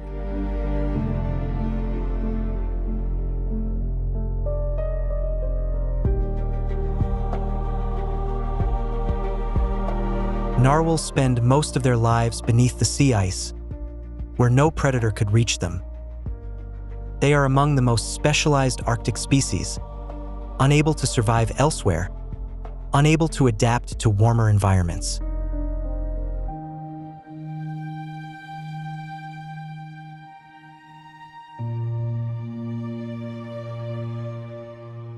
For thousands of years, narwhals have depended on one thing: sea ice.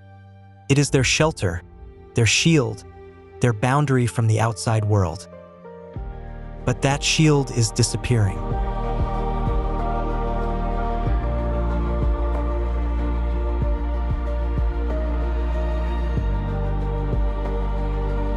As the ice melts, narwhals are pushed into open waters, where they have no defense.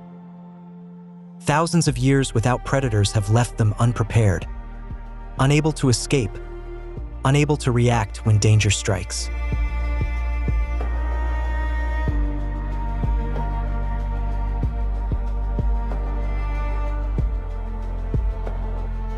The moment orcas detect narwhals, the outcome is already decided. Using echolocation, they determine position, speed, and numbers. Then they begin to encircle silently, precisely, without mercy.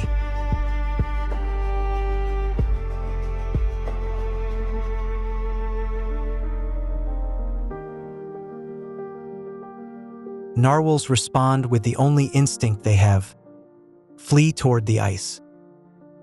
But the ice is no longer thick enough, no longer vast enough. And orcas are faster, far faster than anything narwhals have ever faced.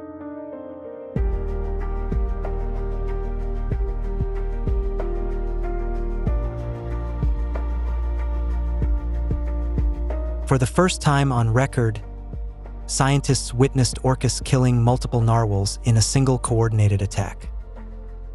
Not just one, but many. The efficiency is terrifying.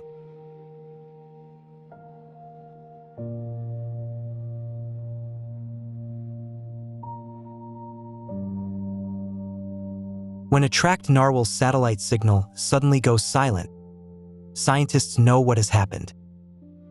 Each disappearing signal marks a life lost.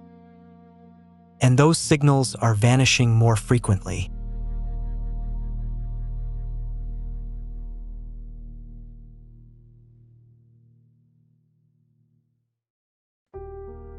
Narwhal behavior is changing. They move less, stay closer to the ice, and form smaller groups. These are signs of a species learning to live with a fear their ancestors never knew.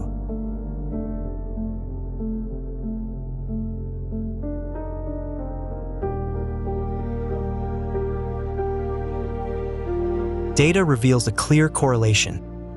As orca sightings increase each year, narwhal populations decline in certain regions. This is no longer speculation. It is evidence of a crisis unfolding.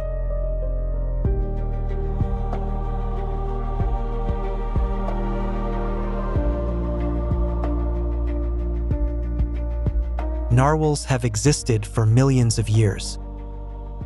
They survived ice ages and geological shifts. But can they survive a new predator from the south, one brought in by climate change?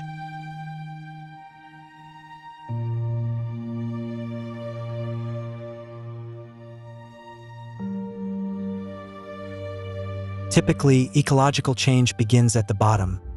When algae decline, crustaceans decline, then fish and eventually larger animals are affected. This is the pattern science understands. But in the Arctic today, the opposite is happening.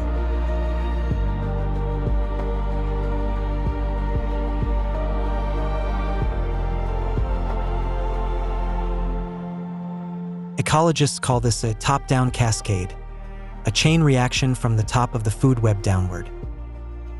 When apex predators change behavior, every level below responds.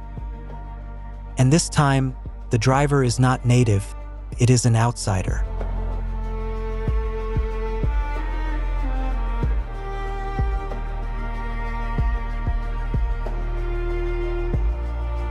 Polar bears are already suffering from melting ice. Now they face an indirect threat. Orcas are competing for their food, seals, and small whales, which are essential to their survival.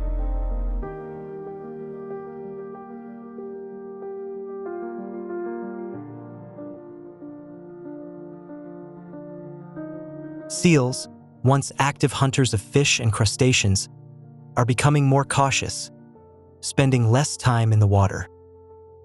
Their behavior is shifting due to fear of orcas.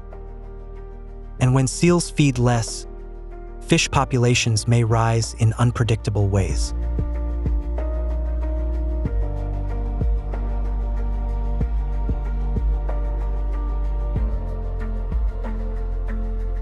When mid-level predators are suppressed, their prey can explode in numbers.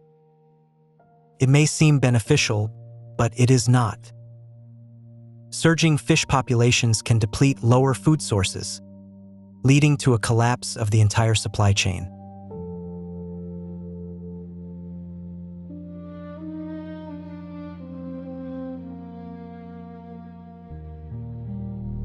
This is the most frightening aspect of ecology, a chain reaction that cannot be stopped once it begins. Each affected species influences another, creating consequences that even advanced models struggle to predict.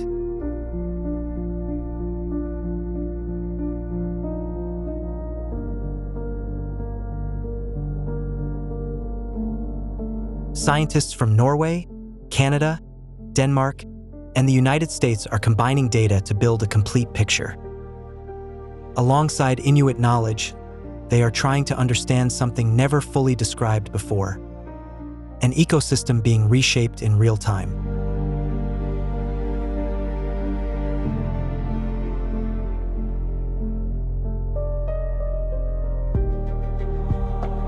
A stable ecosystem takes thousands of years to form. Species find their roles, balance is established, and energy flows consistently. But that stability can be broken in decades, even years, if a key element suddenly changes.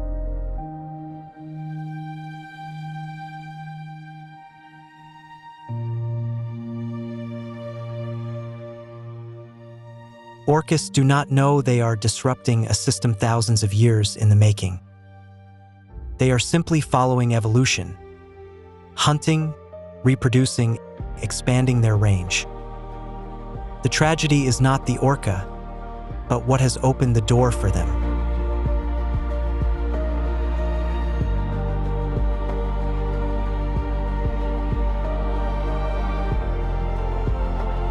By recording orca calls, scientists can identify individuals, track their movements, and even predict where they may go next.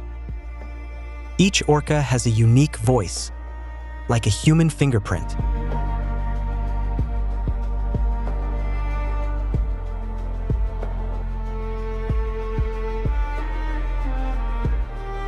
Climate models predict that by mid-century, the Arctic could be nearly ice-free in summer. This means open corridors for orcas lasting months, with no barriers preventing them from exploring the entire Arctic Ocean.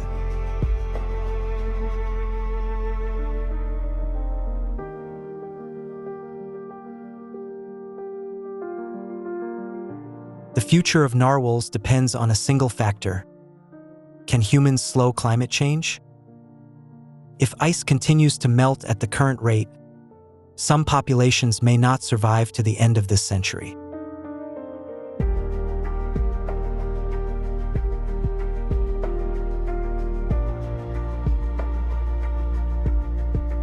This is the Arctic of the 21st century, no longer the frozen constant we once knew.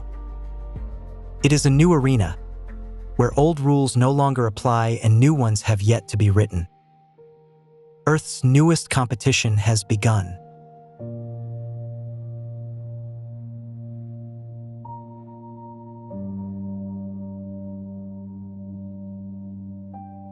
Climate change does more than melt ice.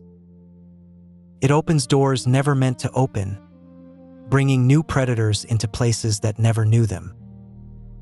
The Arctic is becoming one of Earth's greatest lessons, if we are still willing to listen.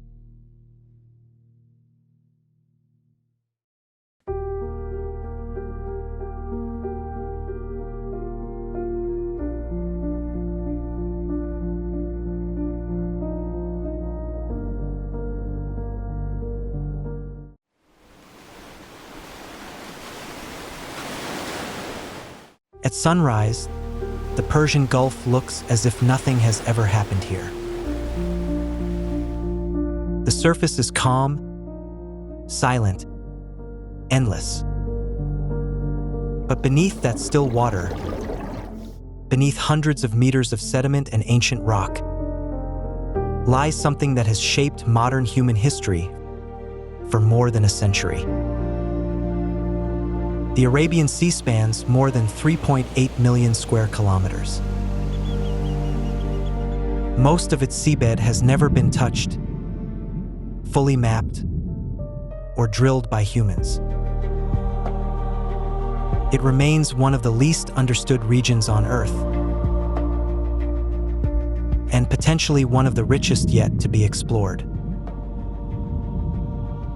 In these shallow waters, oil has been discovered and extracted for more than 80 years. The Middle East's first oil wells lie just beneath, shallow, accessible, easy to reach. But the easy resources are running out. And human ambition is now moving farther and deeper. This is a boundary humans have seen for thousands of years, without understanding its geological meaning. The color shifts because the seabed suddenly drops hundreds of meters. On one side lies the continental shelf, explored and known. On the other lies the deep ocean, where the real secrets remain. At night, the ocean guards its secrets even more carefully. No aircraft can see through it. No satellite can penetrate its depths. What lies beneath is safer than any vault on land. And that is exactly why the most critical explorations happen in silence, often under the cover of darkness. From June to September, the southwest monsoon turns the Arabian Sea into a nightmare. Waves reach up to 5 meters, visibility drops near zero, and underwater currents become unpredictable. Deep-sea exploration is limited to the remaining 8 months, and every calm day comes at a cost. 50 meters deep, sunlight still exists. Colors still exist. Life still exists. But as you go deeper, everything changes. Light fades. Colors disappear. And at a few hundred meters, it becomes a world where humans cannot survive without machines. This is what oceanographers call the twilight zone, where the last traces of light disappear. Below lies only darkness, pressure, and absolute silence. And in a place untouched by sunlight, beneath thousands of meters of cold water, ancient hydrocarbon deposits may still remain, undisturbed since their formation. At 200 meters deep, the world is completely different. Pressure is 20 times that at the surface. Temperatures drop to 7 to 10 degrees Celsius. A fine layer of sediment stretches endlessly like an underwater desert. And beneath it, Earth's geological history is recorded layer by layer. Each meter deeper represents thousands of years. This is the edge of the continental shelf, where land ends and the abyss begins. These cliffs rise hundreds of meters, nearly vertical, recording hundreds of millions of years of geological history in stone. Geologists read them like treasure maps, searching for signs of hydrocarbon traps hidden below. At 1,500 meters, pressure reaches 150 times atmospheric levels, enough to crush human bones instantly. Temperatures approach freezing. No light, almost no currents. Yet within this pale sediment, methane molecules sometimes seep upward, a signal that something lies deeper below. These bubbles are not random.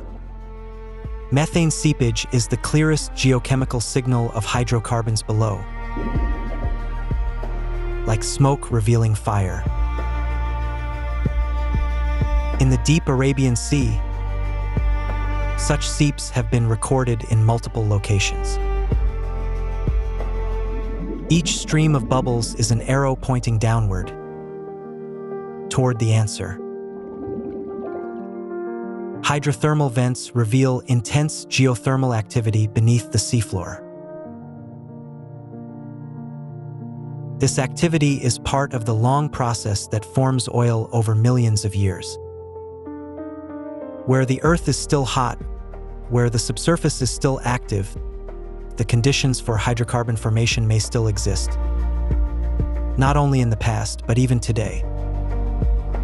Each sediment layer is a page of history. Brown marks shallow, life-rich seas. Gray signals deep, oxygen-poor waters. Black layers contain organic material, the precursor to oil. Geologists read these cores and witness hundreds of millions of years unfold before them. Even in total darkness, life persists. These creatures have evolved over millions of years to survive conditions humans cannot endure. The deep ocean is not lifeless. It is a complex, fragile ecosystem. Cold water corals live at depths of hundreds to thousands of meters, without sunlight. They grow slowly, live for thousands of years, and support entire ecosystems. Yet they remain invisible to the surface world until human activity reaches them. At 4,000 meters, the seafloor is flatter than any land plane. Red sediment accumulates incredibly slowly, less than 1 millimeter per 1,000 years. This is one of the quietest places on Earth. And beneath it, seismic data suggests massive geological structures that may have never been explored. This seismic vessel is mapping what lies beneath the seabed using sound waves. Air guns fire powerful pulses downward, through water, mud, and rock, before they reflect back. This is how humans see through thousands of meters into the earth. These streamers stretch up to 12 kilometers, longer than Mount Everest is tall if stood upright. They carry thousands of ultrasensitive sensors, detecting vibrations far beyond human perception. A single day of data can reach millions of gigabytes, more than entire national libraries. Every 20 seconds, air guns fire, releasing pressure waves traveling at 1,500 meters per second. When they hit boundaries between rock layers, part of the signal reflects back. From this, scientists reconstruct a three-dimensional image of the subsurface. Semi-submersible rigs operate in waters up to 3,600 meters deep. From the platform, a drilling column kilometers long is lowered like a needle through water and into the earth. It is one of the most complex engineering systems ever built to find oil. The ROV is the human eye and hand in the deep ocean. Weighing several tons and protected by titanium, it connects to the surface through a thin fiber optic cable. Data and images stream back in real time with almost no delay. A movement that seems simple, but performed at 2,000 meters under crushing pressure. Operators control robotic arms with millimeter precision. This 1-meter core sample could hold answers worth billions of dollars.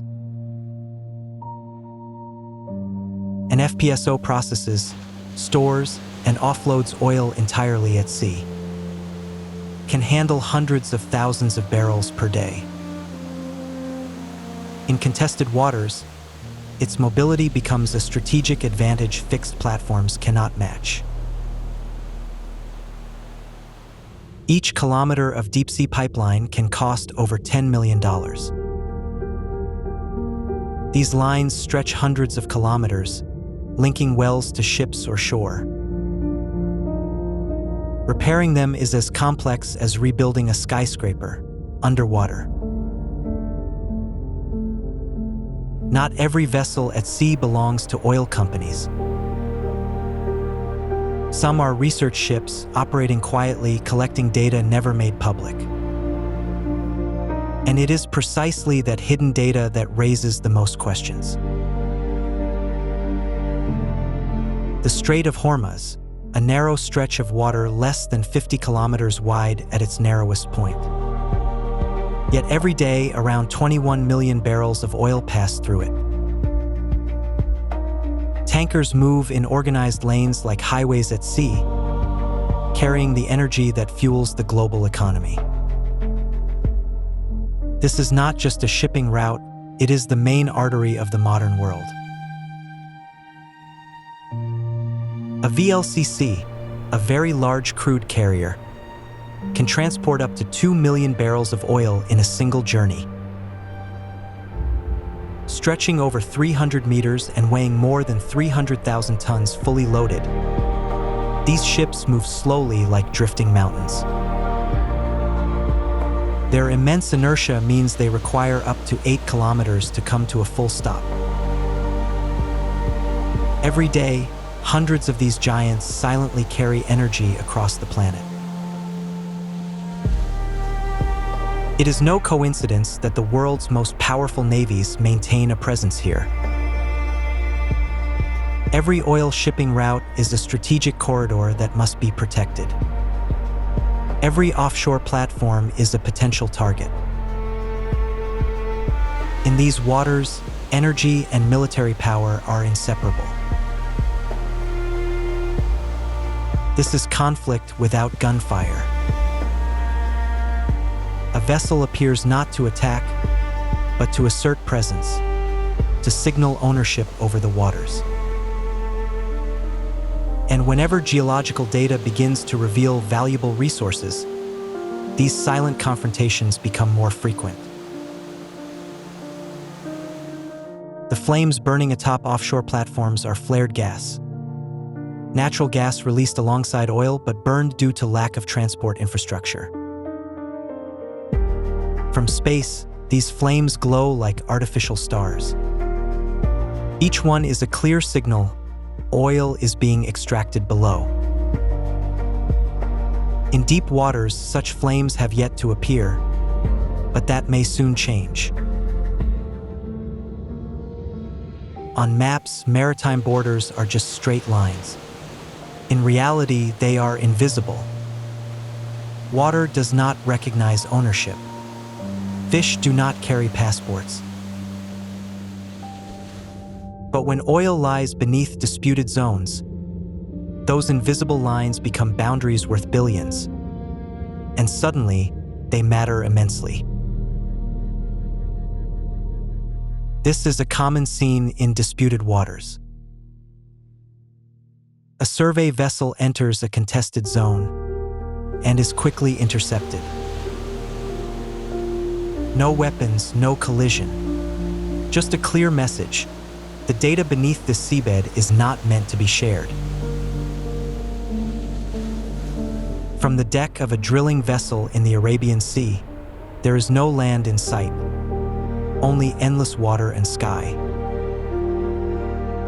But beneath the ship, a drill string descends thousands of meters into the earth, searching for something that could reshape an entire region, or perhaps nothing at all. Hormuz is one of the busiest maritime routes on Earth. Hundreds of vessels pass through it daily. And if a new deep-sea oil field is confirmed to the south, that number will rise significantly. More opportunity, but also more risk. The Arabian Sea during storm season is one of the harshest environments for engineering on Earth. Waves rise to extreme heights, winds exceed 100 kilometers per hour, and underwater currents shift unpredictably. These forces can destroy any structure not built to perfection. It is one of the reasons why these deep waters remain largely unexplored. On the open ocean, every vessel is supposed to have an identity. But sometimes, there are ships that choose not to be seen. No clear flag, no AIS signal. They move through the darkness, appearing and disappearing from global tracking systems. And most notably, these gaps often occur in the deep Arabian Sea. AIS tracking systems can detect nearly every ship on Earth, but they are not perfect. Those who understand the system know exactly when and where to disappear. A vast stretch of ocean with no signals, no traces, in one of the world's most critical maritime regions. And that is no coincidence. At night, satellites reveal the truth most clearly. The Persian Gulf glows with hundreds of lights from offshore platforms and vessels. But beyond it, the Arabian Sea fades into complete darkness. No lights, no recorded activity. But in the world of energy, silence rarely means absence. It often means concealment. Beneath the surface, another world operates unseen. Military submarines move silently, collecting data, tracking signals, listening to every movement. In the deep-sea energy game, geological intelligence is as valuable as military intelligence. And nations are willing to go to great lengths to obtain it first. Sea fog hides everything, much like the world of deep-sea oil. The ships, the money, the power, it is all there. But no one sees the full picture. Each side sees only a fragment, or only what they are allowed to see. And within that fog, decisions are made that can reshape entire regions. From the Arabian deserts, massive sandstorms can sweep hundreds of kilometers out to sea, erasing visibility entirely. Surface operations come to a halt. But thousands of meters below, there is no storm, no wind. What lies beneath the seabed remains untouched by the chaos above. It has been there for millions of years, waiting. At sunset, offshore rigs appear almost beautiful, like silhouettes against a burning sky. But beneath that beauty lies a different reality. These machines drill deep into the earth, extracting resources that took millions of years to form. And every barrel brought to the surface is a piece of the past that will never return. Above the ocean, surveillance aircraft monitor every movement below. Every vessel, every platform, every anomaly is recorded. The data is analyzed, compared, and stored. In this world, almost nothing remains truly hidden, except for one thing: what lies deep beneath the seabed. From above, the Arabian Sea at dawn appears untouched by human hands. A flawless mirror reflecting a pale pink sky. Yet beneath that calm surface lie billions of tons of hydrocarbons, resting for hundreds of millions of years.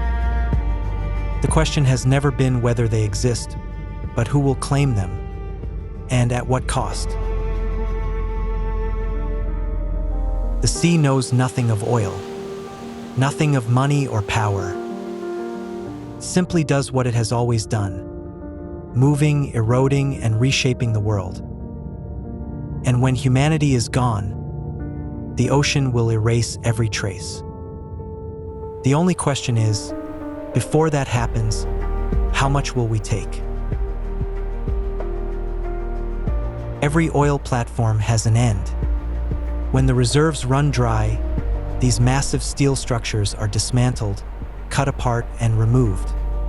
The cost can reach billions of dollars. But what has been extracted never returns. On the seabed, only traces remain, steel memories of what once stood. Out at sea, there are moments when all boundaries disappear. Water and sky merge into a single horizon. And somewhere beneath that line, the answers remain hidden. Not in maps, not in political agreements, but within the silent layers of sediment far below. At sunset, the Arabian Sea becomes a breathtaking canvas of light, beautiful enough to make one forget what lies beneath. But as the light fades, darkness takes over. And in the depths where sunlight never reaches, the secrets remain untouched, waiting for those bold enough to uncover them. Night falls, and the ocean returns to its true nature: dark, deep, and endless. What lies beneath does not disappear. It only becomes quieter, more patient. The story of oil is not over. It is simply shifting from desert sands to ocean depths, and the seabed has not yet told its full story.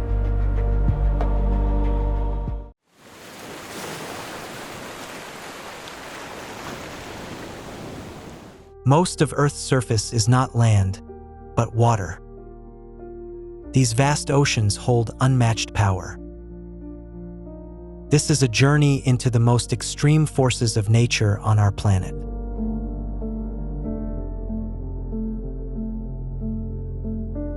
Nowhere on Earth does nature display its power more clearly than here. These waves are not only beautiful, they carry destructive energy. And yet, humans continue to venture out to sea.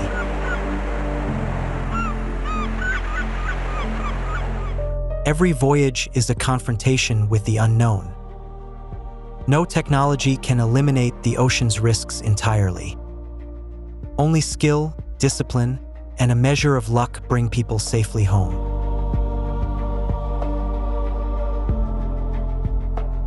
Beneath the surface, massive ocean currents silently move millions of tons of water each second.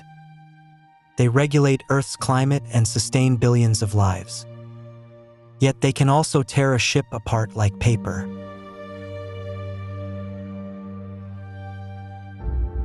Thousands of years ago, humans ventured into the ocean with fragile wooden boats.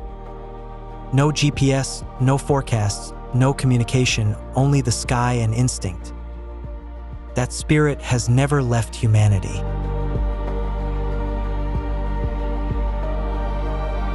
Today, technology allows us to see what is coming, but not to stop it. A single ocean storm can store energy equal to thousands of nuclear bombs. And it needs no reason to change course. More than 80% of the ocean remains unexplored, more than the surface of the moon. We know less about the seafloor than about Mars. This is not a failure of science, but proof of Earth's endless mystery.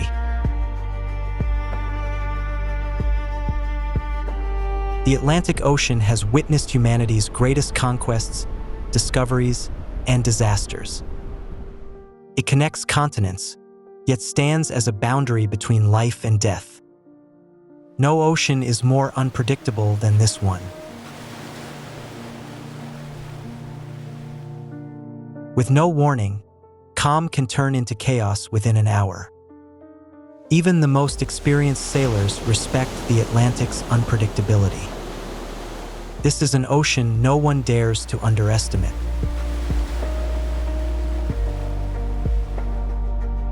Each hurricane season, the Atlantic generates dozens of tropical storms, some becoming massive hurricanes.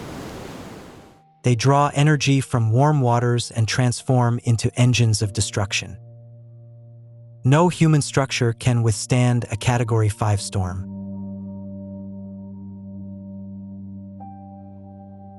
In 1912, the unsinkable ship sank on its maiden voyage. The Titanic became a symbol of human arrogance against the ocean and its cost. Over 1,500 lives were lost in the freezing North Atlantic night.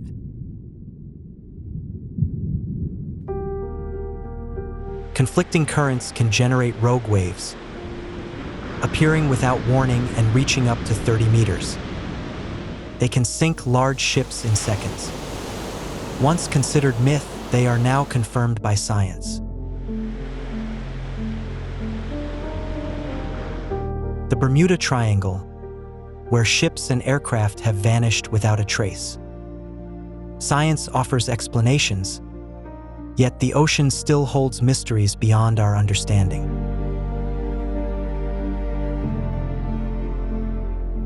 Climate change is warming ocean waters, leading to stronger and more frequent storms. Scientists predict a significant rise in Category 4 and 5 hurricanes this century. The Atlantic is becoming more dangerous over time. Despite the danger, some still venture out to save others.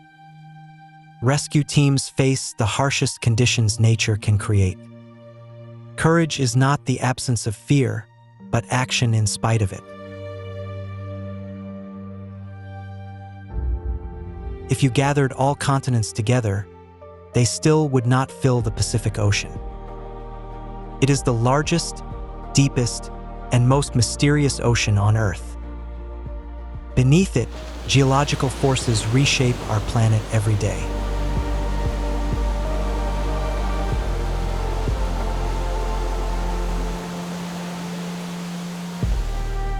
Pacific superstorms, known as typhoons, are the most intense storms on Earth. Typhoon Haiyan in 2013 reached winds of 315 kilometers per hour as it struck the Philippines. Over 6,000 lives were lost in less than 24 hours.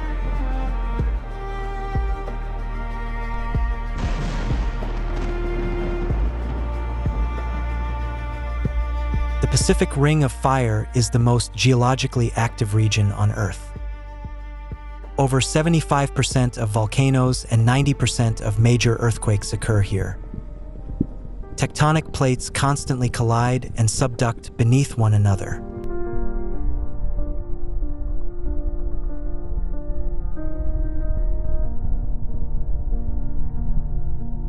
In 2004, an undersea earthquake triggered the deadliest tsunami in modern history. Waves traveled at jet speed, claiming over 230,000 lives. There was no warning, only the sea pulling back, then rushing in.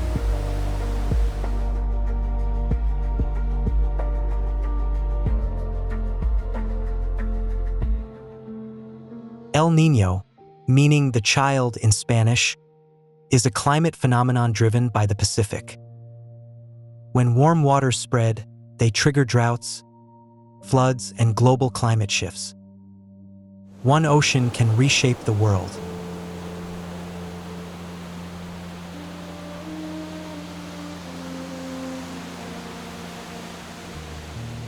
The same ocean that creates typhoons also sustains the most beautiful ecosystems on Earth. The Great Barrier Reef is the largest living structure on the planet, visible from space. Yet it is slowly dying as ocean temperatures rise.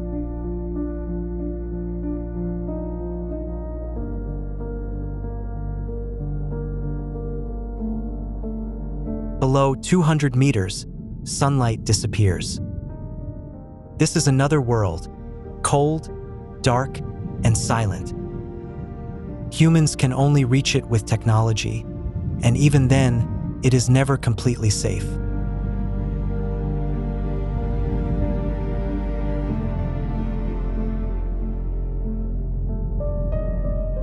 Yet some choose to cross the Pacific alone in a kayak, simply to prove it can be done. Sarah Outen and Roz Savage seek not fame, but their own limits. And the ocean is the harshest teacher they have ever faced.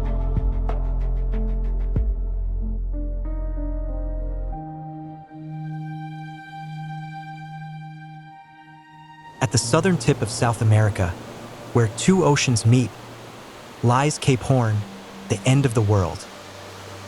For centuries, it has been the nightmare of sailors. Not all who reach it succeed, and not all who succeed return.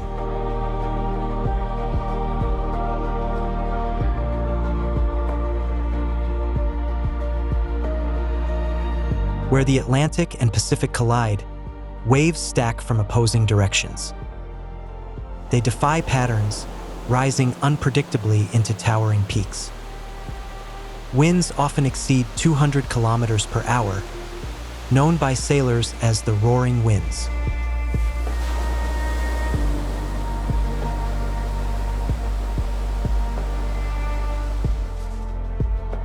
Before the Panama Canal, Cape Horn was the only route between oceans.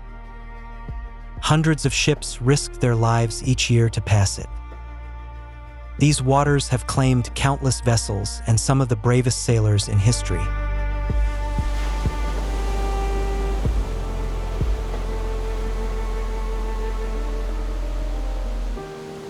Beyond waves and wind, icebergs pose a third deadly threat.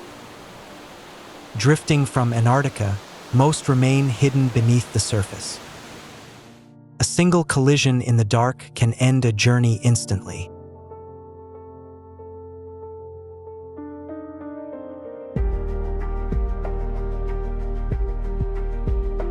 Among sailors, solo navigation around Cape Horn is the ultimate test.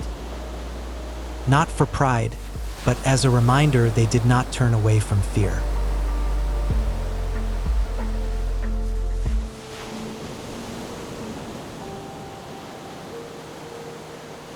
Rarely, Cape Horn offers a moment of peace.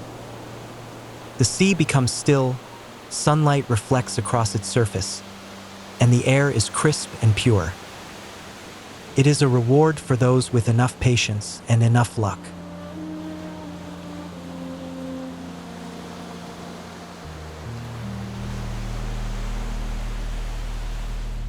At the southernmost point of the planet lies the last continent humans reached, Antarctica. It is the coldest, windiest, and driest place on Earth, and the largest desert. No one truly lives here. Nothing lasts here except ice and mystery.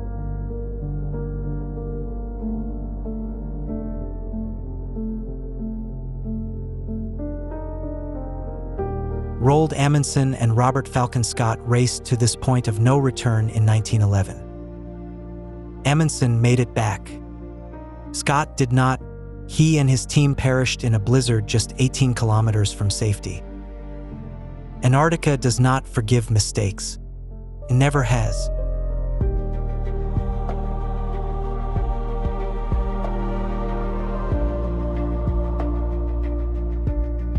Antarctic blizzards can form within minutes and last for days. Winds can reach 320 kilometers per hour, turning everything into a single white void. Leaving shelter without guidance in such conditions is a mistake you only make once.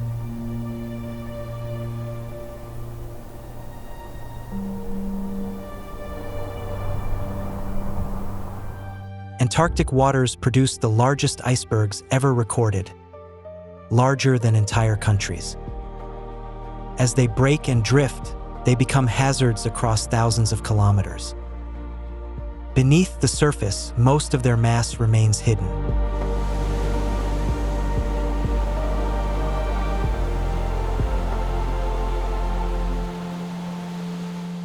Amid this harshness, life persists. Emperor penguins. They raise their young at -60 degrees Celsius in darkness and storms. If they can endure this, resilience is not unique to humans.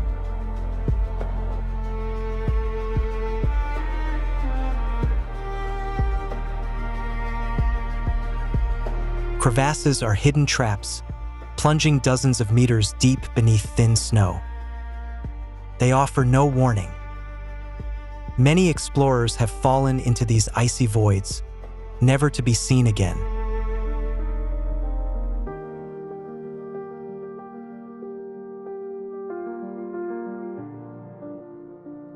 Yet Antarctica also holds indescribable beauty. The aurora australis transforms the night sky into flowing curtains of light. Here, violence and beauty coexist inseparable.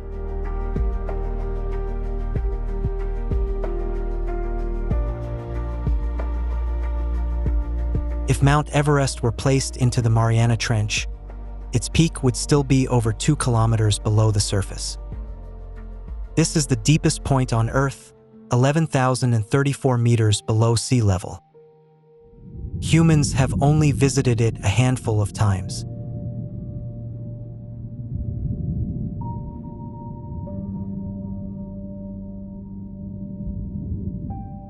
In 2012, James Cameron descended alone to the deepest point on Earth. He spent nearly 3 hours in a vessel enduring pressures 1,000 times greater than at the surface. What he found was not emptiness, but a surprisingly vibrant world.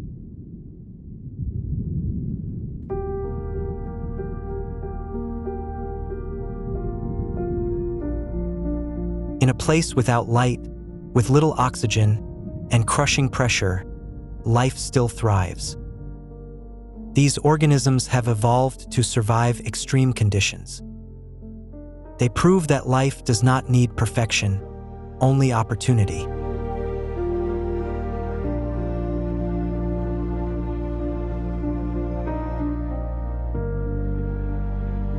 Bioluminescence is the language of creatures that have never seen the sun. They use light to hunt, communicate, and attract mates.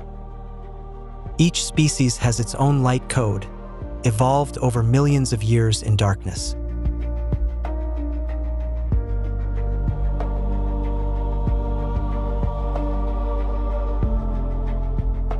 On the ocean floor, Geothermal energy escapes through hydrothermal vents. Around them exist rich ecosystems that do not rely on sunlight. These may hold clues to the origin of life on Earth and possibly beyond.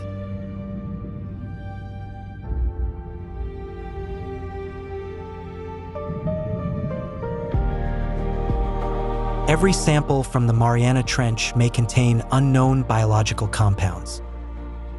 These could lead to new medicines or deeper insights into life.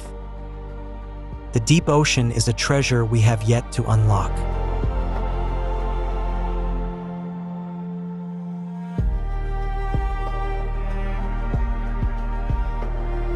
But when humans reached the deepest point on Earth, what did they find? Plastic bag. Our waste arrived before we did. The ocean is not just a place to explore. It is a mirror reflecting what we are doing to our planet.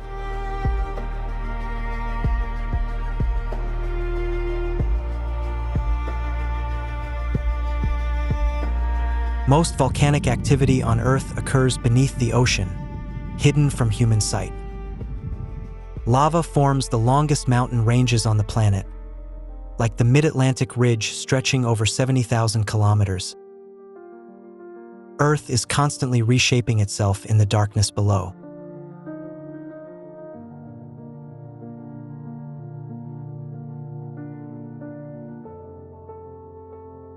Nearly every deep-sea expedition reveals new species. Millions of organisms remain undescribed and unnamed. We share this planet with life forms we have yet to discover.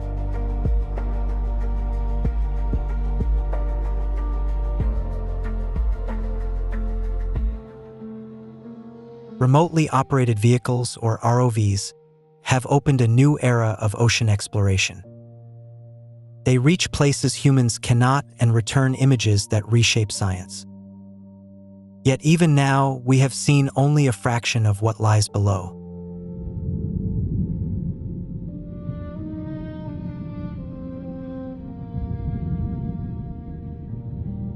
The seafloor is a vast archive of Earth's history, its sediments recording ancient eras.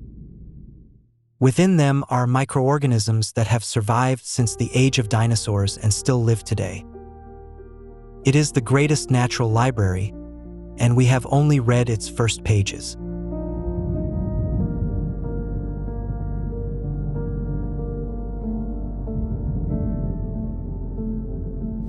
From the restless Atlantic to the powerful Pacific, from the harsh Cape Horn to the depths of the Mariana Trench.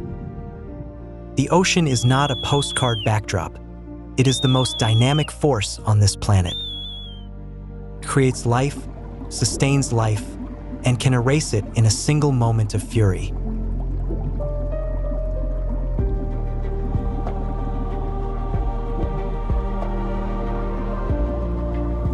Humans do not go to sea for safety. No one seeks safety where none exists. They go because the ocean calls them, because beyond the horizon lies the unknown. It is humanity's oldest instinct, to be curious, to explore, to move forward.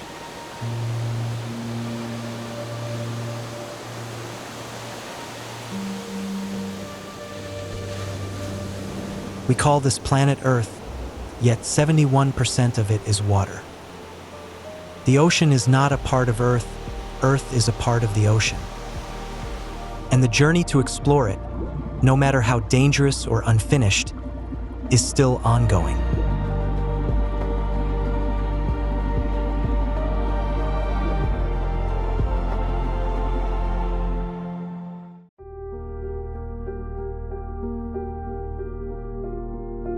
In the middle of the Atlantic Ocean lies a region known for centuries, yet never fully understood. Dozens of ships and aircraft have vanished without a trace. No wreckage, no debris, no clear explanation. This is the story of one of the greatest mysteries that modern science has yet to fully solve. The Bermuda Triangle spans more than 1.1 million square kilometers, and lies along one of the busiest shipping and aviation routes between the Americas and Europe. Within this region lies the Puerto Rico Trench, the deepest point in the Atlantic Ocean at 8,376 meters, where sunlight never reaches and pressure is immense enough to crush ships instantly. The powerful Gulf Stream flows through the region at speeds up to 9 kilometers per hour, strong enough to scatter debris within hours. The seafloor also changes dramatically from shallow continental shelves to deep ocean trenches, creating unpredictable currents and underwater turbulence. The Bermuda Triangle sits within one of the most active hurricane zones on Earth. Between 8 and 12 major storms pass through this region every year. Calm skies can transform into violent storms within minutes. One of the earliest historical accounts comes from Christopher Columbus. In 1492, he reported strange compass readings and mysterious lights beneath the ocean surface. He also described a fireball falling into the sea while passing through the region. Bermuda is one of the few places on Earth where magnetic north and true north align. This unusual phenomenon can confuse navigators unfamiliar with the region. The Bermuda Triangle lies near the boundaries of several tectonic plates. Underwater earthquakes and volcanic activity can cause sudden disturbances beneath the ocean floor. Weather satellites have observed unusual hexagonal cloud formations in the region. Scientists believe these clouds may generate powerful air bombs, intense downdrafts that strike the ocean surface. Massive methane hydrate deposits exist beneath the seafloor.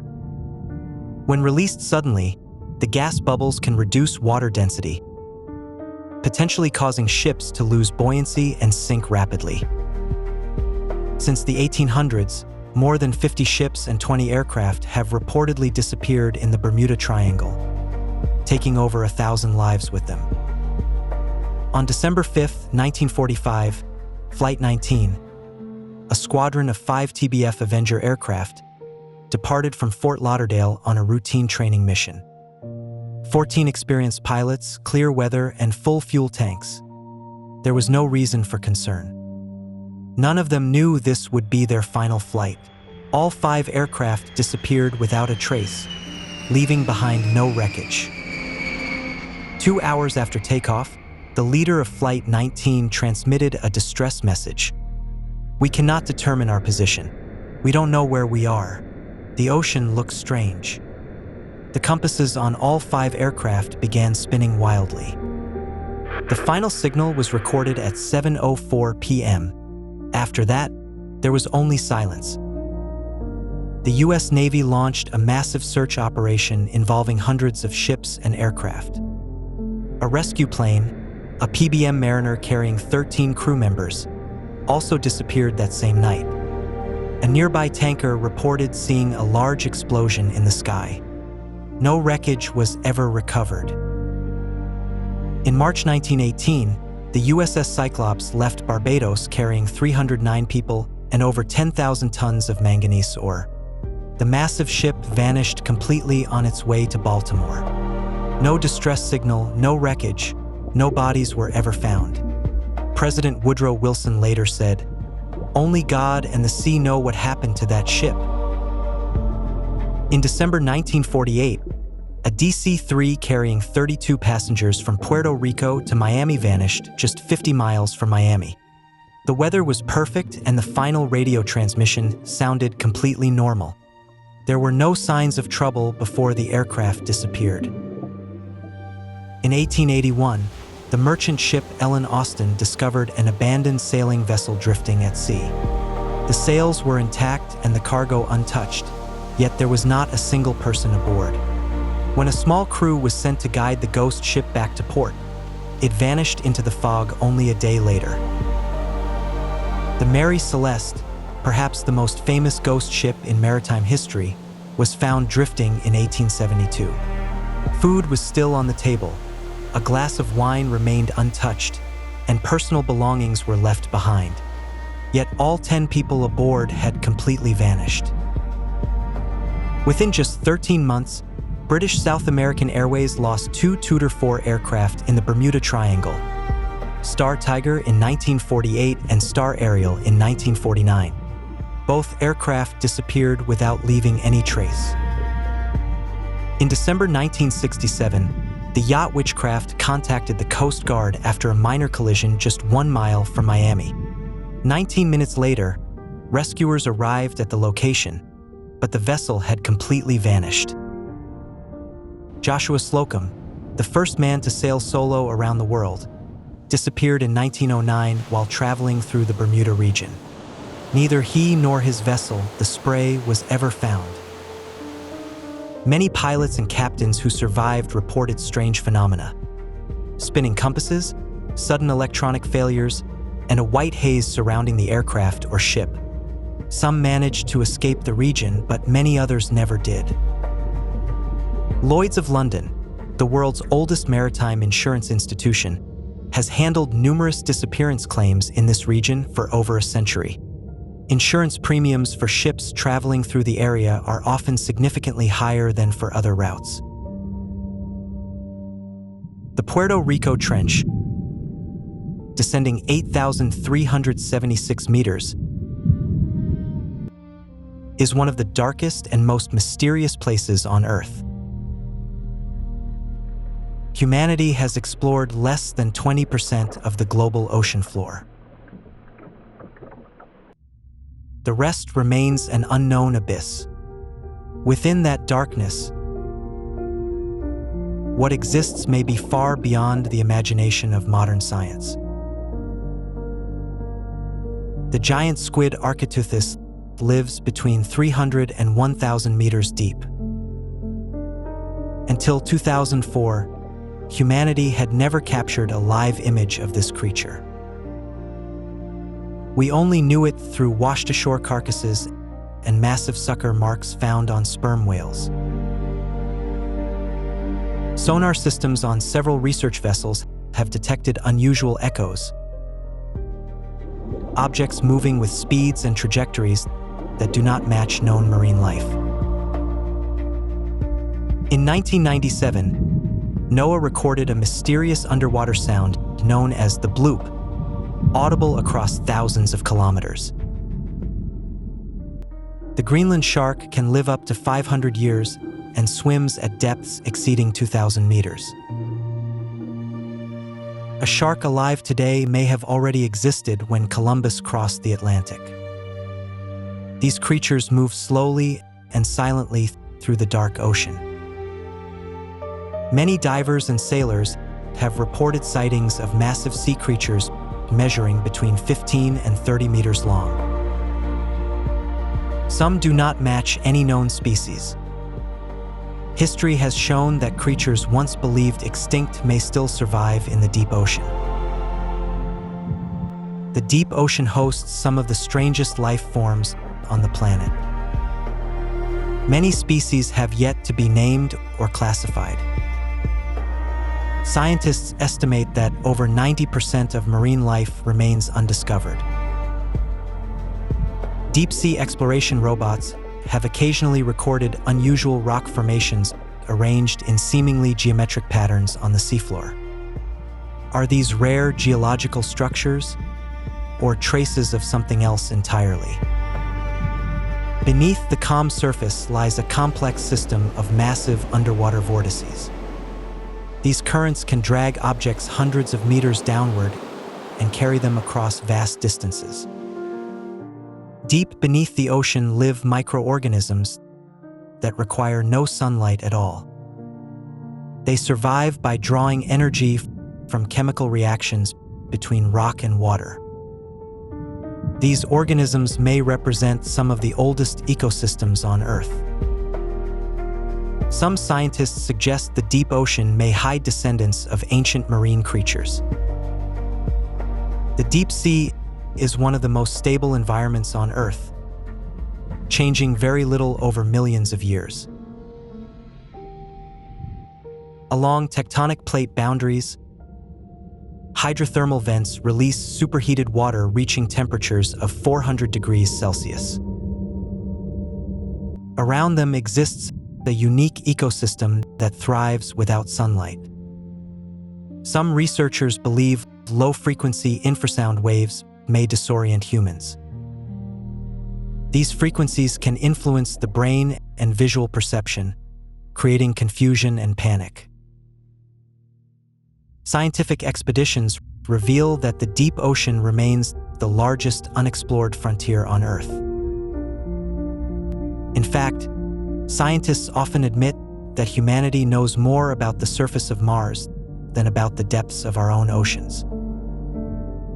In 1968, diver Joseph Valentine discovered the Bimini Road, massive limestone blocks arranged in a straight line beneath the waters near Bimini in the Bahamas. The formation stretches nearly 800 meters, with some stones weighing up to 25 tons. Some geologists argue the formation is natural beach rock fractured over time. However, others point out that several stones have sharp angles and flat surfaces resembling human construction. 12,000 years ago, global sea levels were about 120 meters lower than today. Vast regions now submerged beneath the ocean were once dry land. Sonar images of the Bahamian seafloor reveal unusual geometric patterns, squares and rectangles hidden beneath sand and coral. Some researchers believe these formations resemble ancient structures. Some sonar reports have suggested the presence of pyramid-like structures beneath the ocean near Bermuda. If confirmed, they could be larger than the Great Pyramid of Giza. Some researchers believe the positions of ancient pyramids around the world may align along specific meridian lines. The philosopher Plato once wrote about Atlantis, a powerful civilization in the Atlantic Ocean that vanished beneath the sea after a catastrophic disaster. Some divers have reported hexagonal stone pillars arranged in circular formations on the Bahamian seabed. Their geometric shapes raise questions about their origin. Independent researchers have claimed to find stone tools and ceramic fragments beneath the Caribbean seafloor. If verified, these artifacts could date back more than 10,000 years. Edgar Cayce once predicted that remnants of Atlantis would be discovered near Bimini in the late 1960s. In 1968, the Bimini Road was found. Some authors have proposed that ancient technology might generate energy fields capable of disrupting electronic devices. However, this idea is not supported by mainstream science. In 2001, a research team reported discovering large underwater structures off the coast of Cuba at a depth of around 700 meters. Sonar images appeared to show shapes resembling streets and plazas. Some researchers believe that certain seabed survey data has never been widely released. This has fueled speculation about what might truly lie beneath the region. High-resolution sonar, deep-sea robots, and artificial intelligence are now helping scientists explore the ocean in unprecedented detail. The Bermuda Triangle remains there, calm and mysterious in the Atlantic Ocean. What lies beneath its deep blue waters may remain one of the greatest mysteries of the sea. This is the darkest place on our planet. Not outer space, not a cave, not the depths of a forest. It lies directly beneath your feet, 11 kilometers below the ocean's surface. Sunlight can only penetrate the first 300 meters of the ocean. Below that lies the twilight zone, then the midnight zone, and finally, absolute darkness. Challenger Deep is 36 times deeper, where no ray of sunlight has ever reached. If Mount Everest were placed inside the Mariana Trench, its peak would still sit 2 kilometers underwater. This is the lowest point on Earth's surface. And for centuries, humanity knew almost nothing about it. More people have walked on the moon than have visited the deepest ocean. Challenger Deep is more remote than the International Space Station. And what scientists discovered there could change how we understand life forever. Scientists discovered life here. Not fragile organisms barely surviving, but entire ecosystems thriving and stranger than anything imagined on distant planets. This is the story of Earth's deepest abyss and its final mystery. The Mariana Trench lies in the western Pacific Ocean, about 300 kilometers from the island of Guam. It stretches for 2,550 kilometers, longer than the width of the United States. But its true fame comes from its unimaginable depth.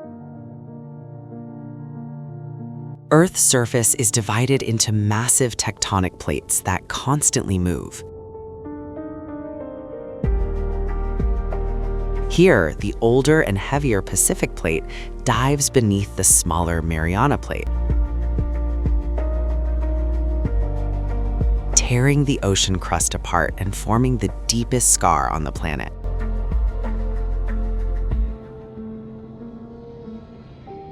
What makes the Mariana Trench so deep is the age of the ocean crust.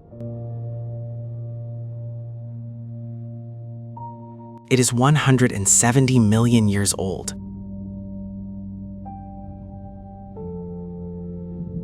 Dating back to the age of dinosaurs.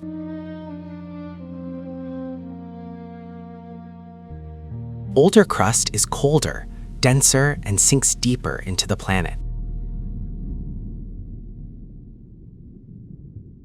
From the surface to 200 meters lies the sunlight zone.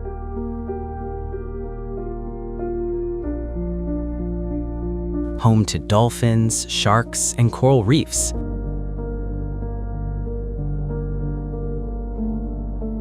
Below 1,000 meters begins the midnight zone, where darkness and crushing cold dominate.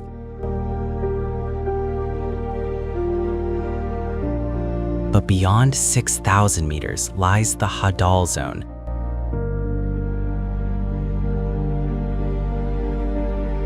A strange world where pressure reshapes the rules of life itself.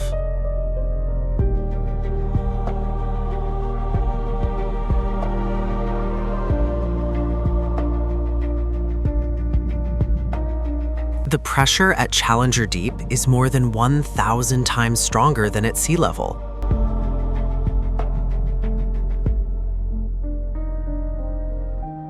It's like placing 50 Boeing 747 airplanes on an area the size of your fingertip.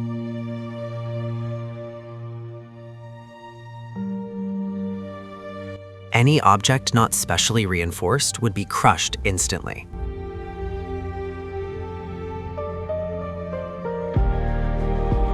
Temperatures at the bottom range between just 1 and 4 degrees Celsius, nearly freezing.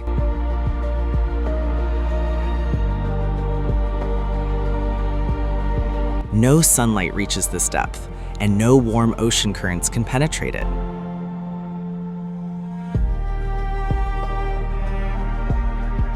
This is the coldest, darkest, and most silent environment on Earth.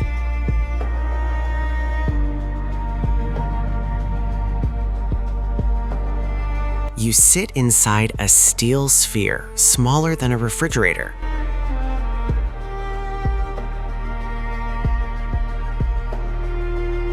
Outside, 11 kilometers of freezing seawater press against every centimeter of the hull.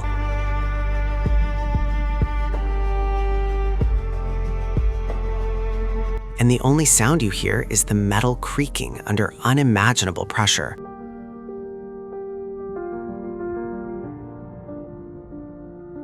On January 23, 1960, two men prepared to attempt something no one had ever done before.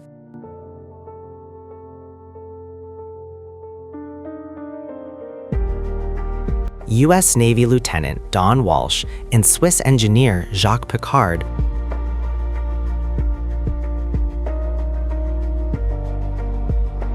were about to descend to the deepest point on Earth.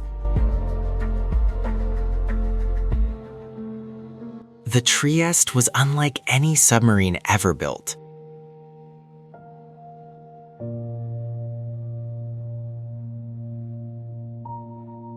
Above sat a massive tank holding 85,000 liters of gasoline for buoyancy.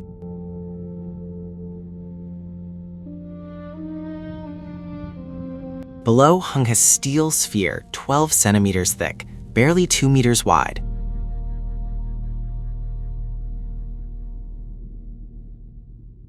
No cameras, no robotic arms, no rescue system, just two men and a mission.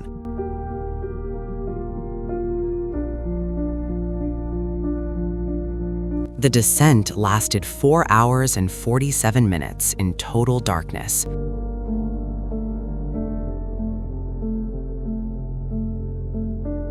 Walsh and Piccard could see nothing, only hearing the water, each other's breathing, and the creaking of metal.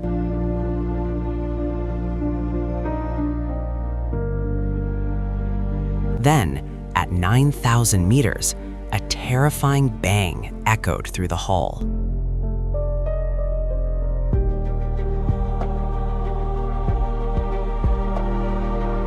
A plexiglass window on the outside had cracked under pressure, shaking the entire vessel.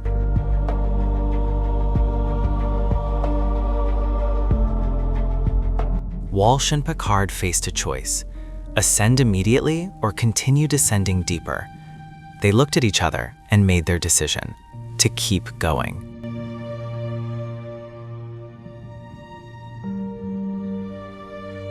At 1:06 p.m., the Trieste touched the bottom of Challenger Deep at a depth of 10,916 meters.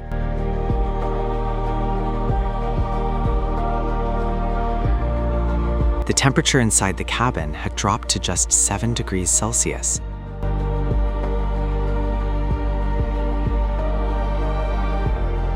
Exhausted and shivering, they had only 20 minutes before beginning the ascent.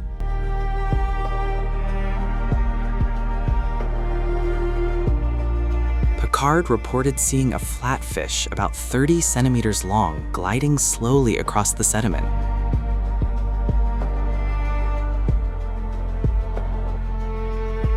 Then small shrimp appeared, movement, life.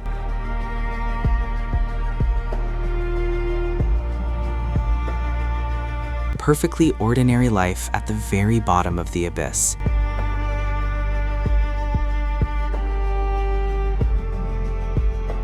Challenger Deep was not empty. Something was living there.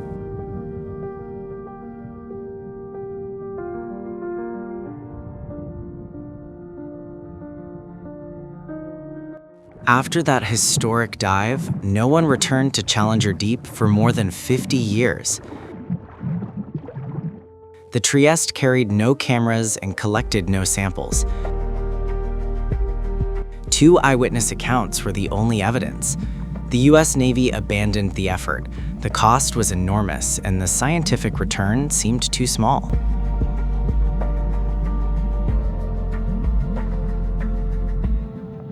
Scientists shifted to using remotely operated vehicles, or ROVs. These machines could send back images and samples, but they lacked the flexibility of human exploration. The Mariana Trench remained largely forgotten until a Hollywood director entered the story.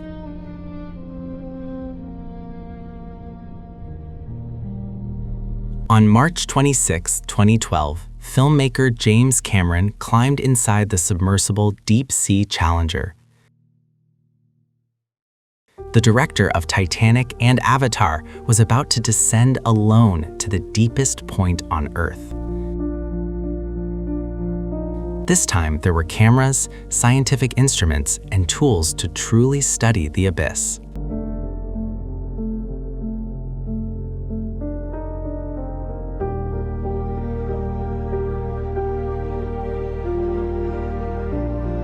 Cameron sat inside a cockpit so cramped he could barely stretch his arms. A window 24 centimeters thick separated him from the crushing pressure outside. After 2 hours and 36 minutes, he became the third human in history to reach Challenger Deep.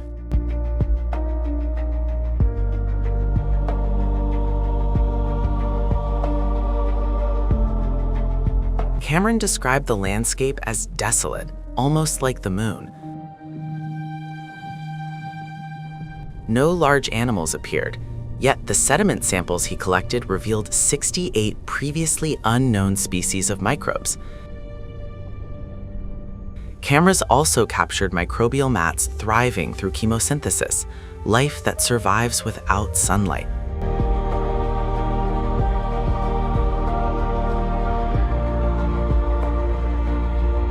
In May 2019, American explorer Victor Vescovo reached a record depth of 10,927 meters. But he did not stop after one dive. Vescovo returned repeatedly, allowing humans for the first time to systematically explore the deepest part of the ocean.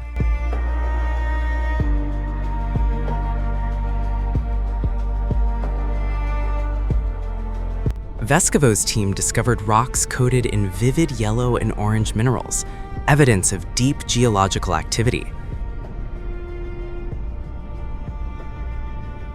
They also identified 4 new species of amphipods, shrimp-like creatures perfectly adapted to the crushing pressure of the abyss.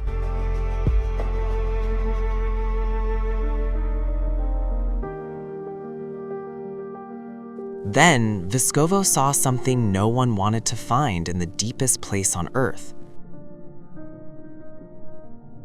Resting on the floor of Challenger Deep, nearly 11 kilometers below the surface, was a plastic bag and candy wrappers. He later described it as the most disappointing moment of the entire expedition.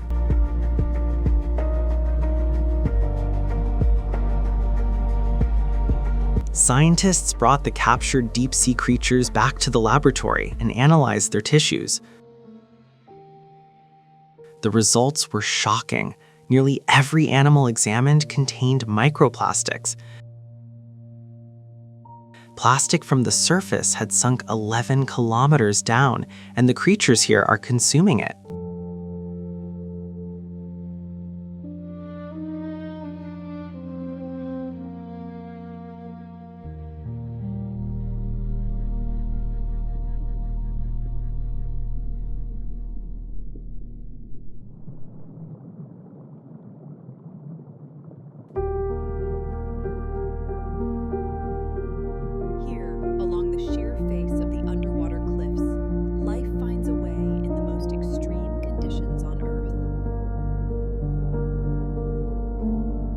This discovery shocked the scientific community. No part of the ocean, no matter how deep or remote, remains untouched by human activity. The Mariana Trench is not only the deepest place on Earth, it has also become a mirror reflecting humanity's impact on the planet.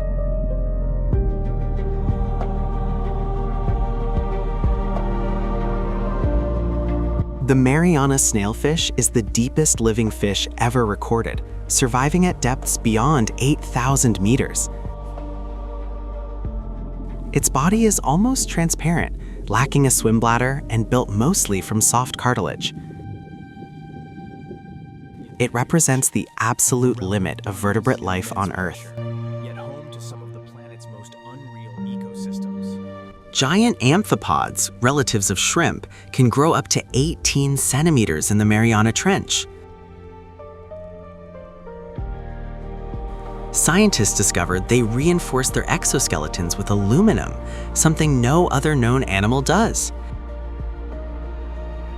They extract the metal directly from deep-sea sediments.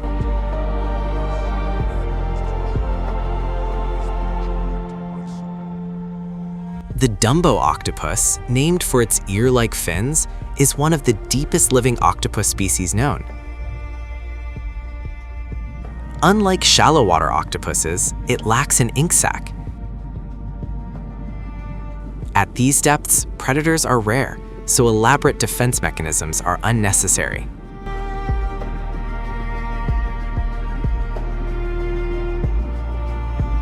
Xenophyophores are the largest single-celled organisms ever discovered. A single cell can grow to the size of a tennis ball. Spread across the ocean floor like alien flowers, they challenge many biological assumptions about the limits of life.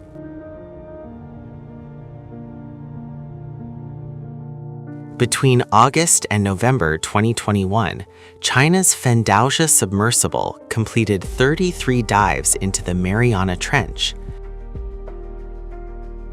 Scientists collected more than 1,600 sediment samples and discovered over 7,000 microbial species, nearly 89% of them previously unknown to science.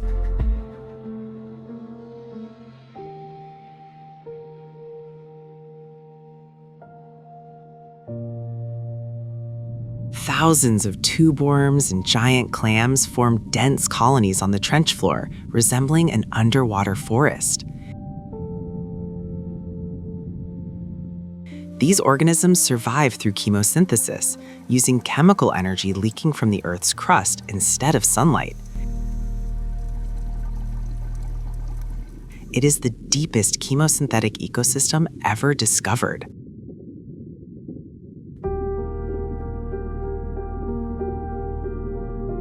The Mariana Trench teaches us something extraordinary.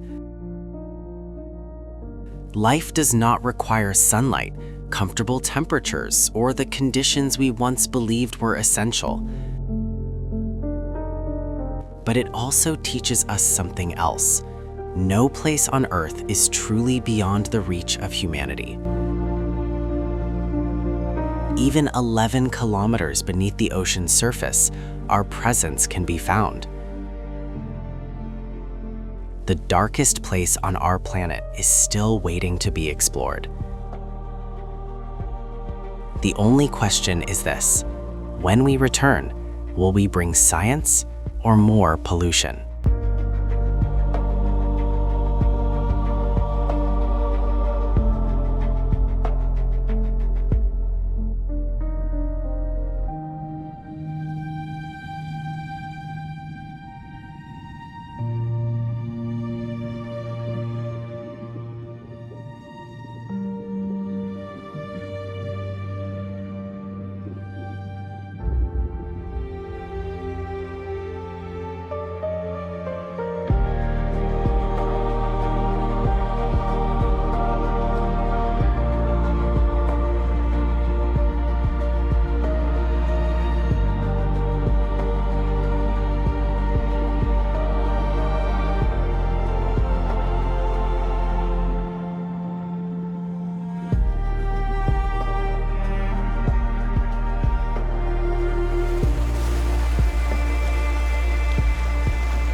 You look at the ocean's surface and think you are seeing the Atlantic, but that surface is only a curtain, a thin sheet of glass separating our world from an entirely different one below.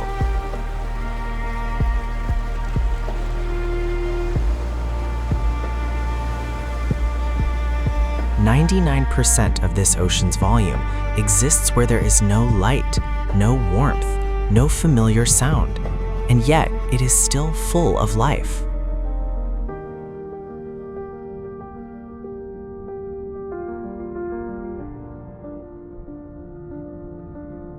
With every meter you descend, something changes. Light weakens, colors disappear in sequence. Red first, then orange, yellow, green. Only blue remains. Then violet. Then nothing. Darkness does not arrive from one direction. It comes from everywhere at once, slowly and completely consuming everything.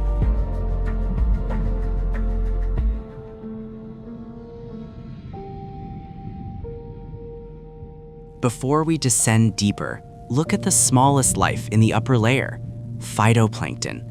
Single-celled organisms invisible to the naked eye produce more than 50% of the oxygen in Earth's atmosphere.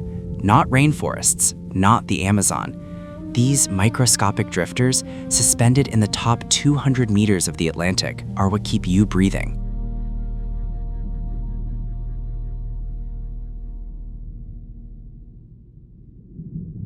This is a bait ball. Millions of herrings gather into a dense sphere and move as if they were a single organism. No leader, no central command. Each fish reacts only to its nearest neighbor, and from millions of simple decisions emerges a collective intelligence powerful enough to deceive sharks and tuna for hours.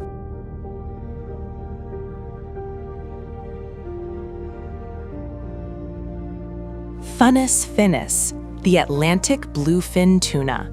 3 meters long, weighing over 600 kilograms, capable of bursts up to 70 kilometers per hour. They are warm-blooded, rare among fish, maintaining a body temperature higher than the surrounding water to maximize muscle performance.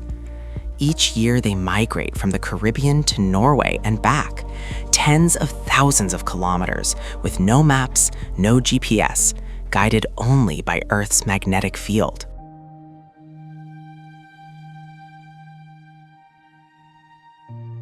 Dolphins are not just intelligent, they have names. Each dolphin produces a unique signature whistle, like an acoustic fingerprint, and others in the pod call them by it. They remember companions after years apart. They teach their young hunting techniques through demonstration.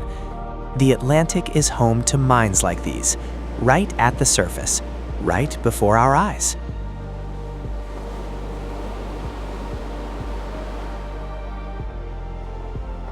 Dermacheles coriacea, the leatherback turtle, the largest living reptile, weighing up to 900 kilograms.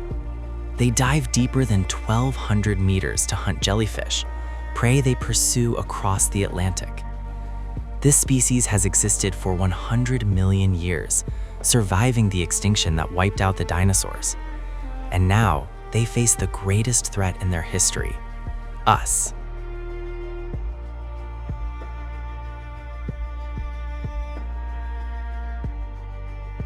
Cyanea capillata, the lion's mane jellyfish, one of the longest animals ever recorded, its tentacles stretching up to 37 meters, longer than a blue whale.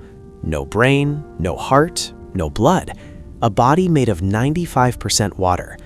And yet, it hunts, reproduces, and has existed for 500 million years, long before fish first appeared on Earth.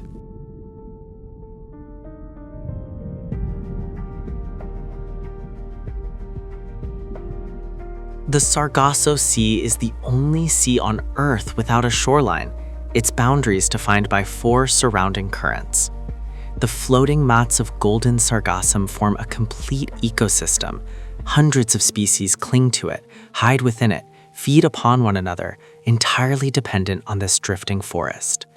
It is also where European eels travel over 6,000 kilometers to spawn, and then die.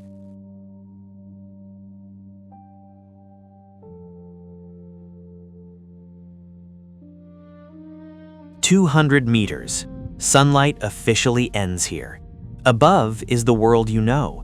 Below is a world humanity has only just begun to glimpse. More than 80% of the ocean floor has never been directly observed. What we are about to enter, much of it is being told for the first time. Let's keep descending.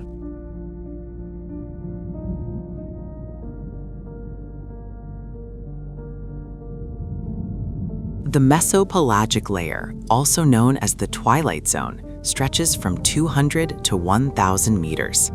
This is a realm of perpetual dusk, where day and night lose their meaning, and light becomes only a faint memory from above.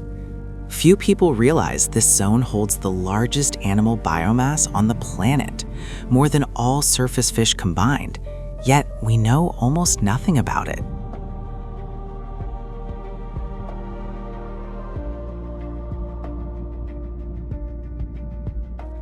Chowpatty, lanternfish. These tiny fish, only a few centimeters